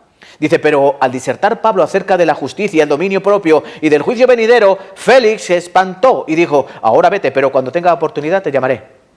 Este gobernador, ¿no? Gobernante, Félix, que estaba también con un tal Festo y con su esposa. Y dijeron, traes a Pablo que nos cuente lo que le está pasando. Y dice que Pablo empezó a predicarle y que dijo, madre mía, esto es terrible. Pues sí. Vete, luego terminan de contarme el seminario bíblico. Cuando tenga oportunidad te llamaré. En la Biblia no aparece que volvió a predicar. Me imagino a Félix ahora en el infierno. Qué tonto, ¿por qué no le seguí preguntando a Pablo? Eso ocurre en el infierno. ¿Por qué es el lloro y el crujir de dientes? Sí lo escuché, pero no lo escuché con atención. Pensaba que era un tío con traje y corbata hablando bla, bla, bla, bla, bla, bla, bla. ¿Por qué no lo escuché con el corazón? ¿Por qué? ¡Qué tonto! Y ahí yo pensando en el banco y pensando en a ver si acababa ya. El Señor quiere advertirnos y como Dios da señales. Vamos a ver un momento, solo un poco de estas señales que Jesús advirtió. ¿Sí? Y miren, como yo soy bueno, misericordioso, les permito que hagan así un estiramiento. Venga, un estiramiento. Un estiramiento. Estírense. Incluso le pueden dar un pequeño masaje al de al lado, ¿no? Al de al lado. Así.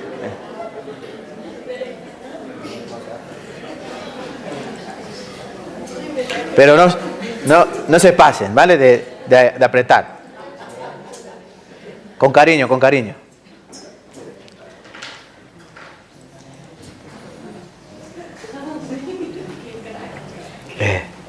Miren, vamos a ver un poquito más y terminamos. Si me prestan 10-15 minutos, tenemos que aprender bien la época en la que estamos viviendo.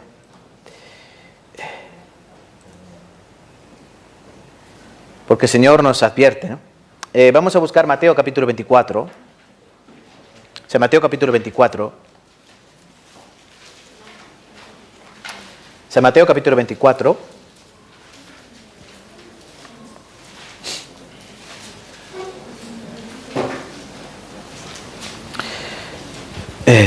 Versículo 3.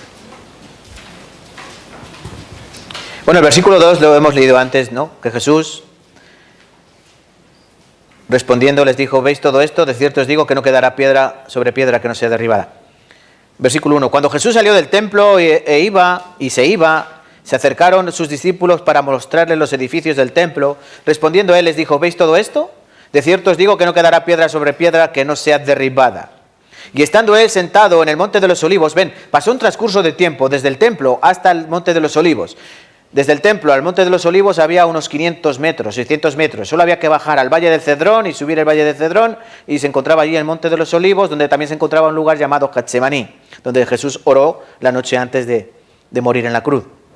Pero allí, en ese cuartel general que tenían los discípulos, que se llamaba el monte de los olivos, era como su lugar de reunión. Allí dice que estando él sentado en el monte de los olivos, los discípulos se le acercaron aparte diciendo: dinos, ¿cuántos serán estas cosas y qué señal habrá de tu venida y del fin del siglo?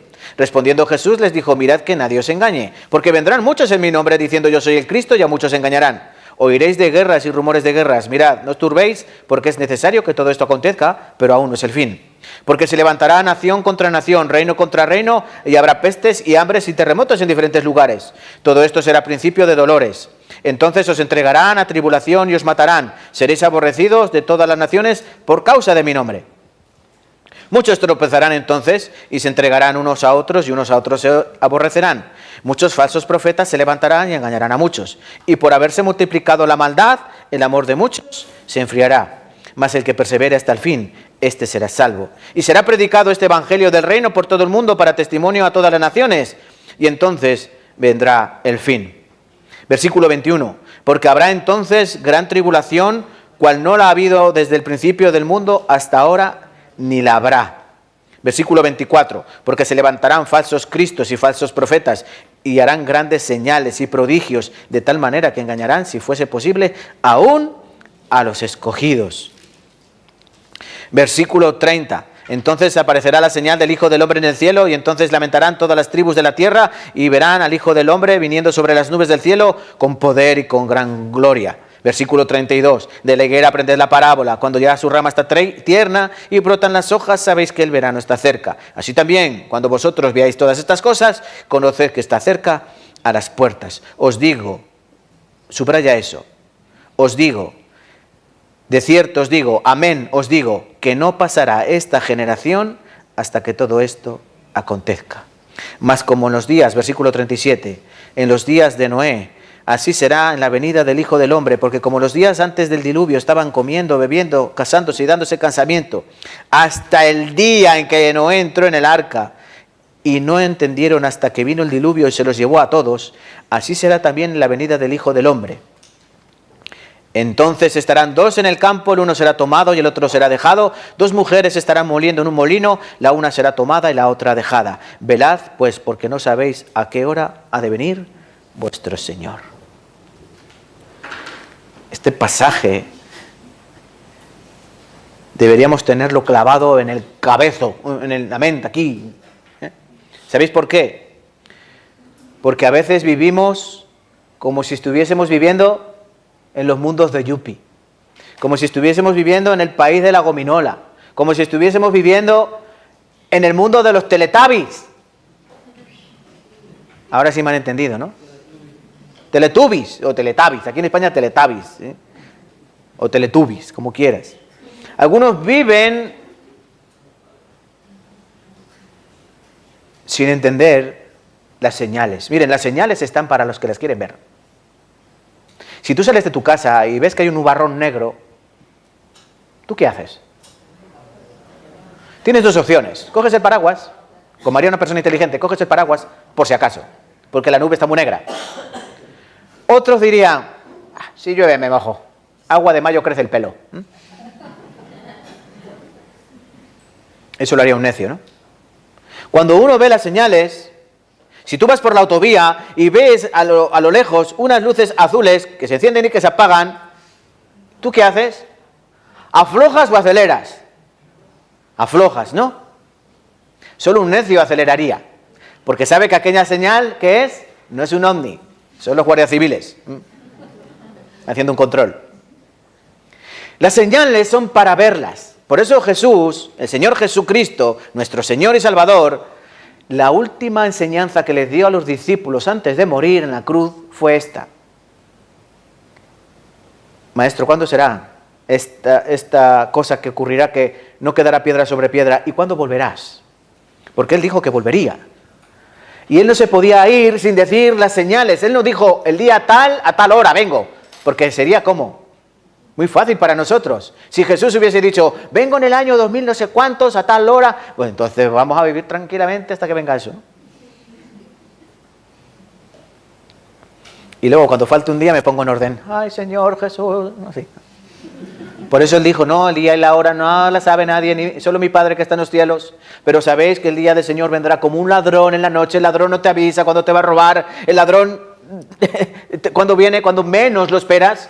Así vosotros, como no lo sabéis a qué hora el Señor vendrá, ¿cómo tenéis que estar? Velando, ojos abiertos. ¡A ojos abiertos! Atrás también, ojos abiertos. Y ceñidos vuestros lomos. ¿Qué significa eso? ¿Ceñidos los lomos? Porque uno puede estar ojos abiertos pero en pijama, ¿no? Dice, tenéis que estar con los lomos ceñidos de vuestro entendimiento, es decir, preparados. Y los ojos abiertos. Como dice Lucas en el capítulo 21, hablando este mismo pasaje paralelo. ¿Por qué? Seáis tenidos por dignos de escapar de las cosas que vendrán. Se puede escapar de estas cosas. Hay que nacer de nuevo. Pero, lo dicho, señales antes de que Jesús venga, para que ustedes me digan, no sea yo, para que ustedes digan y crean si estamos en los últimos tiempos o no. Falsos cristos y falsos profetas, guerras y rumores de guerra, hambre, pestes, enfermedades, terremotos, persecución, el amor se enfriará y el evangelio será predicado a todo el mundo. Eso dice el versículo 24, 12. Y por haberse multiplicado la maldad, el amor de muchos se enfriará. ¿Sí? No, 14, 12, 14. Y será predicado este evangelio del reino en todo el mundo para testimonio a todas las naciones y entonces vendrá el fin. ¿Qué época estamos viviendo? Muy sencillo. En esta línea temporal que se ha dibujado, vamos, no la he dibujado yo, la he copiado, no sé, de alguien por ahí. La Biblia nos dice que estamos en un tiempo prefijado por Dios. ¿Se acuerdan? Dios tiene fijados los tiempos de los hombres. Ahora estamos viviendo la era de los gentiles. ¿Qué significa eso? Pues que se puede recibir la salvación, el perdón de pecados, simplemente por una cosa: fe y gracia. Por gracia y por fe en Jesucristo podemos entrar en el reino de Dios. No por obras, dice Pablo, para que nadie se gloríe. Pero ¿qué ocurrirá? Igual que la puerta del arca se cerró, la puerta de la gracia Dios también la cerrará. Y cuando algunos digan, ¡ay, sí, yo quiero recibir la salvación, yo quiero ir al cielo, yo! ¿Y Dios qué dirá? Te llamas demasiado tarde. Llegas demasiado tarde. ¿Se acuerdan la parábola de las 10 vírgenes? Las 5 prudentes tenían aceite, 5 insensatas no tenían aceite. Vino el novio. ¿Cuándo? Cuando todas durmieron. Y luego las que tenían aceite se prepararon, dice que se prepararon sus lámparas, el aceite, corre. Y dice que pudieron seguir la comitiva matrimonial. Pero las otras insensatas, ¡ay, que no tenemos aceite! ¡Ay, qué cabeza la mía! ¿Y qué hicieron? Veis a comprar aceite. Pero cuando fueron a comprar aceite, Era demasiado tarde, la puerta se cerró y llamaban a la puerta. ¡Abrir, abrir! ¡Ya tenemos aceite! No os conozco. Abre así la puerta un poquito, como tú le abres a los testigos de Jehová, ¿sí? ¿Quién es? No. O cuando vienen estos que te quieren cambiar la tarifa de la luz o poner placas solares o todas. No. Y cierra la puerta, ¿no? Será demasiado tarde. No han atendido a las señales, no se han preparado. Entonces hay que prepararse. Miren, no es un pensamiento el pensamiento de Julián no es. Ojalá fuese mi pensamiento. Pero miren, es palabra de Dios. Todo lo que nosotros enseñamos aquí es lo que dice la Biblia. Y yo sé que lo que ocurrió en el huerto de Edén es verdad porque hay señales. Dios nos dijo dónde estaba el huerto de Edén, ¿no? Mesopotamia. Dios nos dijo lo que ocurrió en el diluvio. ¿Por qué los hombres vivían 900 años? Porque había una capa de agua que protegía la tierra. Dios en Génesis capítulo 1, versículo 7 dice que separó las aguas de encima de la expansión de las aguas que estaban debajo de la expansión. ¿Se acuerdan todo esto? Dios nos ha dado señales, evidencias de que su palabra es verdad. Entonces, ¿esto será verdad o no? Sí. Y el problema es que lo estamos viendo. Pero nos está pasando como la rana cuando la quieren cocinar, que la meten en agua fría, ¿no? Y luego van calentando el puchero ahí poco a poco. La rana se piensa que está en el jacuzzi. ¡Uy, me han traído a un spa! Pero luego, de poco después, ya la rana se va atontando y muere. Anca de rana. Si tú a la rana le metes de golpe en el agua hirviendo, ¿qué hará la rana? Salta. Por eso hay que calentarla lentamente. Y es lo que está ocurriendo hoy en día con el mundo. Nos están calentando. ¿Cómo? Lentamente, ¿no? Todo lo que ocurre, las guerras, rumores de guerras, no pasa nada. ¿Dónde vamos de vacaciones? Gandía, vamos a Benidorm. Y a la vuelta de la esquina se están tirando bombas, el mundo está patas arriba, y nosotros ¿qué decimos? Comamos y bebamos porque mañana moriremos. Así está el mundo. El COVID, hace 5 años había todos con mascarilla aquí, ¿se acuerdan cómo íbamos todos? ¡Ay, el mundo se acaba ahora sí! ¡Ay! Todos con mascarilla. Pero luego ya nos quitaron la mascarilla y ¿qué pasó? Todos de viaje, venga, a vivir la vida. Ya se nos ha olvidado. Porque tendemos a olvidar las cosas malas y a pensar solo en las cosas buenas. Pero el Señor dice que tenemos que estar precavidos. Llegará un momento en que se acabe, comenzará un periodo, como dice el versículo 21 del capítulo 24, porque habrá entonces una gran tribulación, cual no la ha habido desde el principio del mundo, ni hasta entonces, ni ahora, ni la habrá. Hablando de Daniel capítulo 12 o Apocalipsis capítulo 7, dice que habrá una época cuando la iglesia sea arrebatada. Vamos a explicar bien, si no da tiempo lo explicaré mañana. Porque la iglesia, los salvos serán llevados en el cielo. No es una locura, ¿vale? No es una locura. Lo dice la Biblia, no yo. Y después comenzarán 7 años de tribulación en esta tierra. 7 años.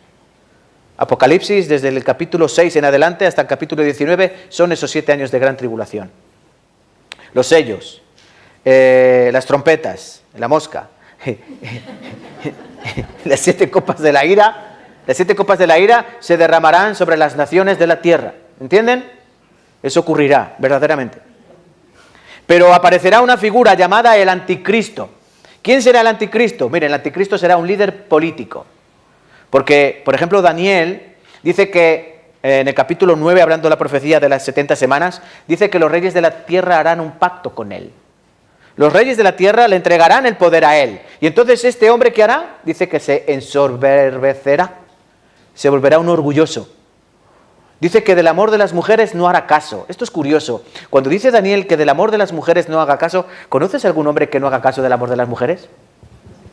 Piensen en esto. Vamos a pensar. ¿Están conmigo? Vamos a pensar.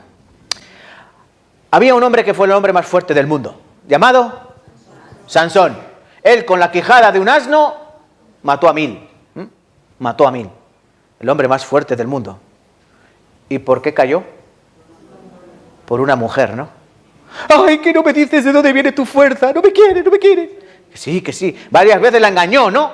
Pero luego dice que ya cuando vio que ella estaba ya demasiado pesada, dice, le dijo la verdad. Es mi pelo, pesada, mi pelo. Si me cortas el pelo, yo perderé mi fuerza. Y dice que él se durmió, ¿dónde? En sus piernas. Oh. Le cortaron el pelo. Sansón, los filisteos. ¡Ah, os voy a dar una paliza! Pero ya no tenía fuerza, le habían cortado el pelo. El hombre más fuerte del mundo, por hacer caso al amor de las mujeres. Y el hombre más sabio del mundo, Salomón, el hombre más sabio del mundo. Esas mujeres que querían, no, es que hemos matado, me ha acostado sobre mi niño y ella dice que es suyo el vivo y el mío el muerto, pero no, el mío es el vivo y el suyo el muerto. Y Salomón dice, trae al niño, vamos a partirlo por la mitad. No lo partas. ¿Se acuerdan de esta historia? Qué sabiduría la de este hombre, ¿no? Porque dijo la madre, dijo, no, dáselo a ella. Esta es su madre, la que no quiere que el niño muera. La otra, pártelo, así. Salomón, el hombre más sabio del mundo, ¿qué le ocurrió con las mujeres? Tuvo 1000, ¿no? 1000 mujeres. Y llegaba una, ay, Salomón, cuchi, mira mi ídolo, ¿te gusta mi ídolo? Vamos a adorarlo. Venga, vale. Llegaba otra, Salomón, cariño, mira mi ídolo, ¿la adoramos? Que si no, no me quieres. Es así, y a mí no, venga. Y dice que su corazón se dividió. El hombre más sabio del mundo. ¿Y el hombre más valiente del mundo? David, que se enfrentó a Goliat. ¿Quién es ese filisteo incircunciso que está blasfemando contra el ejército contra Jehová de los ejércitos? ¿Quién es ese perro? Y va contra Goliat con una honda, y Goliat lo ve y dice, ¿qué te crees que soy yo, un perro que viene conmigo con una honda? ¿Y David qué le dijo? Jehová me libró del oso, Jehová me libró del león, y de ti te voy a matar y te voy a cortar la cabeza. Un hombre valiente, ¿no? Dice que David era pequeño, no era gran cosa, no era... Y el Goliat medía 3 metros y se enfrentó a él. Y luego David se demostraba que era un hombre muy valiente. ¿Y por qué cayó? Vio a una Betsabé bañándose, era bonita y se acostó con ella, luego mató al marido, mandó matar al marido. ¿Cuál fue la clave? La mujer. ¿Qué pasa? ¿No tenía mujeres? Sí, tenía más mujeres. Incluso tenía concubinas esperándole en el aposento para cuando él quisiera. Él era el rey. Pero dice que por esa mujer se encaprichó, la vio bañándose desnuda y como era el rey, la tomó, pero no era suya, era de un tal Urías. Para que vean, hermanos, las mujeres, ¿no? Caballeros, si el hombre más fuerte del mundo, el hombre más sabio del mundo y el más valiente del mundo cayeron, cuidado con ustedes y conmigo. Pero a lo que voy. Dice que el anticristo, la bestia, no hará caso de las mujeres y se ensoberbecerá. ¿Sabe de qué se tiene que cuidar? ¿Por culpa de quién Adán cometió pecado? Cariño, mira, he comido. Tome tú también. Peligrosas las mujeres. Miren, señales. Falsos cristos, falsos profetas. De esto así, miren, así. Desde nada más morir Cristo, irse al cielo y dejar a los discípulos que predicasen el Evangelio. Pablo advierte, Pedro advierte, aquí, Juan, primera de Juan, Timoteo, cuidado. Pablo mismo, cuando se estaba despidiendo de los diáconos, de los ancianos de Éfeso, estaban en Mileto, ¿no? Y Pablo les dice, yo sé que después de mi partida se levantarán entre vosotros, mira, no dice entre otros, dice, entre vosotros se levantarán falsos obreros que engañarán al rebaño. Ya Pablo advirtió. Entre vosotros se van a levantar falsos pastores, vendrán con piel de cordero, pero por dentro son lobos rapaces. Y de esos hoy en día hay un montón. Iglesias cristianas que están llenas de falsos predicadores, falsos pastores que saben que quieren del rebaño su lana, su dinero, sus ofrendas. Trae diezmo, ofrenda, trae. ¿Tú quieres que Dios te prospere? Ven, dame. ¿Y saben cómo los engañan? Con emoción, pasión, cantando alabanzas, moviendo, aleluya, sí, durante horas cantan. Y les dicen, Dios te ama, Dios te quiere como tal como eres, no cambies nada, no pasa nada, Dios te ama, gloria a Dios, y repiten como loros, ¿sí? Y luego dicen, ¿queréis que Dios os bendiga? Sí. Pues traer vuestros diezmos al alfolí. Como dice, ¿no? Malaquías. Traed vuestros diezmos, traed. No robéis a Dios, traed. ¿Y ellos qué hacen? Y se enriquece el pastor. Sí. Muchos ejemplos. Falsas doctrinas, falsas enseñanzas. Esto está en todo el mundo. 2 Timoteo 4, versículo 3, porque vendrá tiempo cuando no sufrirán la sana doctrina, sino que teniendo comezón de oír, se amontonarán maestros conforme a sus propios deseos, concupiscencias, y apartarán de la verdad al oído, y se volverán a las fábulas. Estos son muchos falsos profetas. Miras en internet y hay un montón de vídeos de gente que tú ves que dices, madre mía, cómo la gente la engañan. Vas a iglesias y ven que parecen que están endemoniados. Hay vómito santo, la risa santa, de todo. El chicle de poder, no sé qué. Los tiran solo con dicen, ¡pum! ¡Fuego! Y todos para atrás, ¡buah! Así.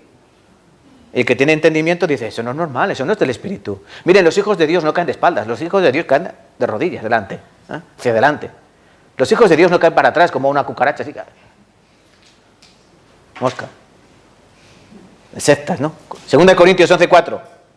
Porque si viene alguno predicando a otro Jesús que el que os hemos predicado, o si recibís otro espíritu que el que habéis recibido, u otro evangelio que el que habéis aceptado, bien lo toleraréis. Pero miren, no hay otro Jesús, no hay otro espíritu, no hay otro evangelio. Solo está el de Cristo. Pero ellos predican a otro Cristo, un Cristo que nos salva. Hay iglesias que predican que la salvación se pierde. Entonces me están diciendo que mi Salvador no es Salvador, ¿o no? Si predican que la salvación se pierde, entonces el Salvador no salva. Me salva a medias. Una salvación a medias no me salva. Otro espíritu, ¿qué espíritu? Don de lenguas, profecía, interpretación de lenguas, todo eso. Hay mucha gente que lo utiliza para decir, tú tienes don de lenguas, tú eres salvo. Tú no tienes don de lenguas, tú no eres salvo. Pero habría que hablar largo y tendido de esos dones. Ya han pasado esos dones, ya no hacen falta. Pero la gente es engañada porque sienten pasión. Guerras y rumores de guerra. ¿Estamos al borde de la Tercera Guerra Mundial? La verdad es que sí. Las bombas están preparadas. ¿Saben qué hace falta? Simplemente meter una llave y apretar un botón. Y los misiles empezarán a volar. De hecho, los misiles volarán. Alguien preguntó, ¿va a haber una Tercera Guerra Mundial? Y dijo, la pregunta no es si va a haber, la pregunta es cuándo va a haber. Porque la va a haber. Y también a Albert Einstein, ese famoso científico del siglo pasado, le preguntaron, Einstein, ¿tú que eres tan listo? ¿Cómo va a ser la Tercera Guerra Mundial? Y él dijo, yo no sé cómo será la Tercera Guerra Mundial, pero la cuarta va a ser con piedras y con palos. Porque no va a quedar nada con las armas que hay. Por ejemplo, él puso su inteligencia para fabricar la bomba nuclear, ¿no? Apocalipsis 9, versículo 15 y 16. Fueron desatados los 4 ángeles que estaban preparados para la hora, día, mes y año, a fin de matar a la tercera parte de los hombres. Y el número de los ejércitos de los jinetes era, no lo aparece ahí, pero eran 200 millones. Apocalipsis capítulo 9, versículo 15 y 16. 200 millones. ¿Conocen algún ejército de 200 millones?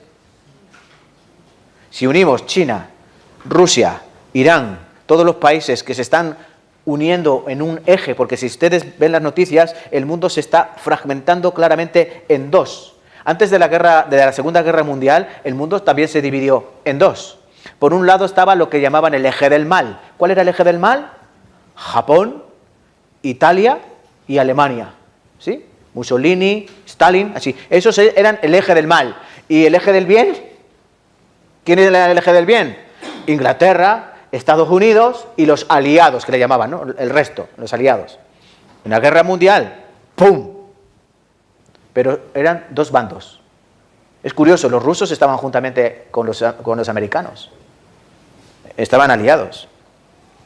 Por eso luego se repartieron el botín. Alemania la cogieron y la dividieron en dos. La Alemania del norte se la quedaron los rusos, la Alemania del sur, podemos decir, se la quedaron los americanos.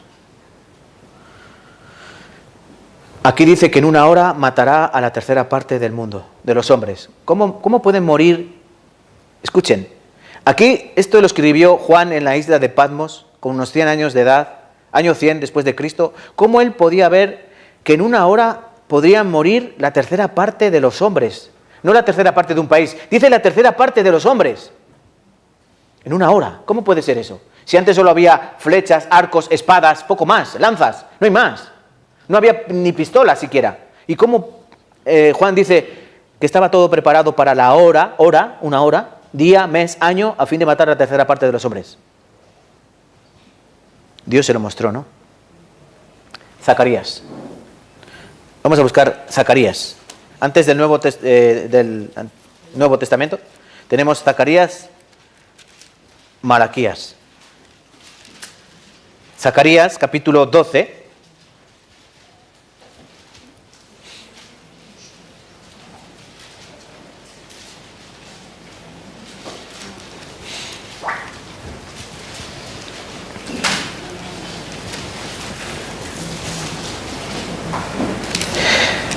Aquí en estos capítulos podemos ver claramente lo que ocurrirá, ¿no? en aquel día. ¿Lo tenemos?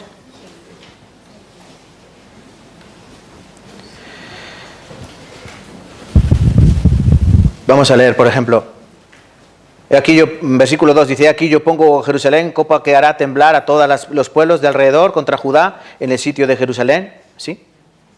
Está hablando de una guerra, ¿no? En aquel día yo pondré a Jerusalén por piedra pesada a todos los pueblos. Todos los que se cargaren serán despedazados, bien que todas las naciones de la tierra se juntarán contra ella. Aquí está hablando de una guerra. Por ejemplo, Ezequiel 37, que hemos buscado antes, habla de la restauración de Israel, ¿no? Ezequiel capítulo 38 habla de que los reinos de la tierra, los países de la tierra, todos se unirán a luchar contra Israel. Contra Israel. Versículo 9 dice, en aquel día yo procuraré destruir a todas las naciones que vinieren contra Jerusalén y derramaré sobre la casa de David y sobre los moradores de Jerusalén espíritu de gracia y de oración y mirarán a mí a quien traspasaron. Esto hablando de Cristo, ¿no? Dice que en aquel tiempo habrá una gran destrucción. Capítulo 14, versículo 12. Capítulo 14, Zacarías 14. Vamos a la 14, versículo 12. ¿Cómo morirán en una hora un tercio de los hombres de la tierra? Lean conmigo. Esta será la plaga con que herirá Jehová a todos los pueblos que pelearon contra Jerusalén. La carne de ellos se corromperá estando sobre sus pies. Se consumirán en las cuencas sus ojos y la lengua se les deshará en su boca. Versículo 15. Así también será la plaga de los caballos, de los mulos, de los camellos, de los asnos, de todas las bestias que estuvieren en aquellos campamentos. ¿Cuál es esta plaga? Que se consumirá, se corromperán ellos estando de pie. Se consumirán en sus cuencas los ojos y la lengua se les pegará en el paladar, ¿no? Eso. Miren, ahí. ¿Qué es eso?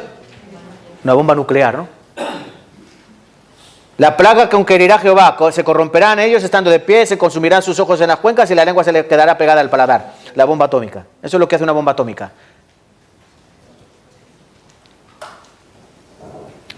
También habla el Señor de hambre. Enfermedades, virus, ¿no? Como el coronavirus. Ahora esta semana, el hartavirus. Y la gente ya, voy a comprar mascarilla, ¿no? Han dicho que pronto habrá otra pandemia. Peor. Pero ¿qué hacen? Nos van calentando despacito. Terremotos en diferentes lugares. Dice que la tierra temblará como un ebrio. Aquí, Lucas 21, versículo 36. Hoy vamos a terminar aquí en este pasaje. Velad pues en todo tiempo, orando que seáis tenidos por dignos de escapar de todas estas cosas que vendrán y de estar de pie delante del Hijo del Hombre. Miren, durante este tiempo, mañana aprenderemos un poquito más antes de ver el tema del pecado. Está todo preparado, ¿vale? Mírenme, por favor, está todo preparado, ya está todo dispuesto. En la profecía bíblica, por cierto, de toda la Biblia, un tercio de ella es profecía. La mayor parte de ella se ha cumplido. Solo falta que se cumplan unas pocas cosas. ¿Y qué pocas cosas son esas? Les explico. En primer lugar, Cristo tiene que venir en las nubes del cielo. Eso lo dice la Biblia, así hemos leído, ¿no? Mateo 24, que estarán dos en un molino, uno será tomado y otro será dejado. Si buscamos, por ejemplo, Primera de Tesalonicenses capítulo 4, versículos 15 y 16 y 17, dice que el Señor, en un abrir y cerrar de ojos, a la final trompeta, ¿sí? Porque se tocará la trompeta y los muertos serán resucitados, y luego también nosotros seremos resucitados, así. Habla del arrebatamiento. Primera de Corintios capítulo 15, versículo 51. El Señor Jesucristo también en Hechos capítulo 1, cuando subió al cielo, dice que unos ángeles se pusieron al lado de los discípulos y le dijeron, ¿veis cómo se va? Sí, lo vemos. Dice, pues así volverá, en las nubes del cielo. También él dijo en San Juan capítulo 14, no temáis, creéis en Dios, también creéis en mí, en la casa de mi Padre muchas moradas hay, voy yo pues a preparar morada, ¿para qué? Porque yo volveré, para que donde yo estoy vosotros también estéis. El Señor advirtió que Él volvería por nosotros. Yo volveré. Y la Biblia dice que cuando Él venga, en primer lugar, arrebatados en las nubes del cielo. Comenzará el periodo de los 7 años de tribulación. Cuando Cristo se lleva a la iglesia, ¿quién aparece? El anticristo. Qué curioso que la primera imagen que tenemos de los sellos es un jinete en un caballo blanco con un arco. Ese es el anticristo. Primera de Juan, capítulo 4, habla de ese anticristo, o de los muchos anticristos que hay. Ese hombre, ese malvado líder político, en primer lugar, durante 3 años y medio, ¿qué hará? Engañará a muchos. Les dirá, yo traigo paz, yo traigo estabilidad, yo traigo seguridad. Y lo primero que hace es una marca en la mano o en la frente. Apocalipsis capítulo 13. Nadie puede comprar y nadie puede vender, sino el que tenga la marca en la mano o en la frente. Y esa marca es el número de hombre. Ese número es 666. Y no seamos tontos, que no nos van a tatuar aquí 666, porque algunos son tan burros de pensar que van a llegar y nos van a tatuar aquí un 6, un 6 y un 6. Hombre, no. Satanás no es así, Satanás no es bobo, no es tonto. A Eva no llegó al huerto del Edén como un demonio con un tridente. Ven, Eva, aquí, ven, que voy a hablar contigo, no tengas miedo, ¿no? Sí, no, dice que él llegó sigilosamente. Hola, Eva, buenos días, ¿qué tal, guapa? ¿Ah? Sí. Porque Satanás llega así, como ángel de luz. Dice Pablo en 2 de los Corintios, capítulo 11, dice, nos maravilla, porque el diablo se disfraza como ángel de luz. Él primero vendrá como un líder pacífico, tranquilos, no pasa nada, yo voy a traer paz, seguridad, tranquilos, dadme el poder, que yo os voy a ayudar. Y luego engañará a todo el mundo. Y cuando ya tenga el poder de todas las naciones, entonces será ese tiempo de gran tribulación. Con la marca en la mano, en la frente, nadie podrá comprar ni vender, sino que tenga la marca. Y los que se pongan esa marca, ¿saben qué ocurrirá? Dice Apocalipsis que ellos irán al lago de fuego que arde por los siglos de los siglos. Y el que no se ponga la marca, ¿qué le ocurrirá? Le cortarán la cabeza. Pero el Señor hará su segunda venida al final de esos 7 años de tribulación. Dice que, Apocalipsis 19, dice que Él vendrá en un caballo blanco y que encerrará al diablo y que matará a la bestia con la espada que sale de su boca, es decir, con su palabra. Acabarán esos 7 años de gran tribulación y comenzará un periodo verdaderamente de paz en esta tierra. 1000 años. Esto es literal, aparece en la Biblia. 1000 años. Y cuando se cumplan esos 1000 años, ¿qué ocurrirá? Entonces sí, fin del mundo. Después de 1000 años de gobierno de Cristo en esta tierra. Y Dios destruirá todas las cosas y habrá un cielo nuevo y una tierra nueva, porque el primer cielo y la primera tierra pasaron y el mar no existía más. Así dice la Escritura, ¿no? Vale, yo ya termino. Estoy hablando demasiado ya hoy. Y no quiero saturarlos con tanta información. La verdad que es una pena no tener horas y horas para predicar acerca de todo lo que ocurrirá. Tal vez deberíamos hacer un seminario bíblico exclusivamente de este tema para que todas las ideas estuviesen bien establecidas. Pero bueno, mañana terminaremos de explicar bien este tema para no abusar de su confianza. Y solo una última petición, ¿vale? Las señales se están cumpliendo. El engañar a muchos son engañados día tras día. Otras señales es guerras y rumores de guerra, lo tenemos a la orden del día. Los terremotos, el hambre, las pestes, las enfermedades, también lo estamos viendo, lo estamos experimentando. Sobre todo el amor de muchos se enfriará. También vemos que el mundo cada vez el amor está más frío, falta el amor natural, el afecto natural. Los hombres matan a sus mujeres, los padres matan a los hijos matan a los padres. En la calle le dan una paliza a uno y nadie los defiende, sino que lo graban con el móvil y luego lo publican en lugar de hacer algo. La gente está mirando su propio ombligo y no quieren ver el resto. Y sobre todo algo que no he comentado, el versículo 14 de Mateo 24 dice que el Evangelio será predicado a todo el mundo y después vendrá el fin. No hay nación donde no haya llegado el Evangelio. En todas las naciones ha llegado la Biblia, en todas las naciones ha llegado la palabra de Dios. Entonces, ¿qué ocurre? ¿Ha sido predicado o no? Cristo dijo, entonces vendrá el fin. Entonces, dicho esto, Dios dice, tenéis 2 opciones, creer o no creer. Dios les ha dado libertad de escoger. ¿Vale? Mañana volveremos y aprenderemos un poco más. Vamos a terminar. Te damos gracias, Señor, por tu palabra. Te damos gracias porque nuevamente has abierto las páginas de tu corazón, porque esta palabra es de tu corazón. Hemos podido comprobar cómo tú has obrado con tu pueblo amado, dándoles la disciplina, el castigo que merecían por su desobediencia y por su rebeldía.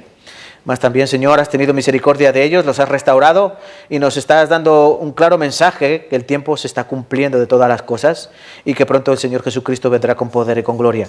Para restaurar, lo único que falta que se restaure de ellos y es su corazón, para que tu Espíritu more en ellos y para que nuevamente el pueblo de Dios vuelva a coger el estandarte de la salvación y puedan proclamar que tú eres el verdadero, el único y el soberano Rey de Reyes y el Señor de Señores. Pero, Señor, todavía nos queda un poquito de tiempo y te pedimos que nos ayudes a salvar a nuestros seres queridos, a nuestros familiares y que se preparen porque el tiempo está cerca. Las señales están ahí para verlas, pero seríamos demasiado necios si no hacemos caso de las señales y miramos para otro lado. Por eso toca sus corazones, Señor, y que mañana puedan venir más almas aquí a escuchar tu palabra y puedan venir a Cristo en arrepentimiento y en fe. Te damos gracias por todo esto, Señor. Oramos en el nombre de Jesús, tu Hijo amado. Amén y amén.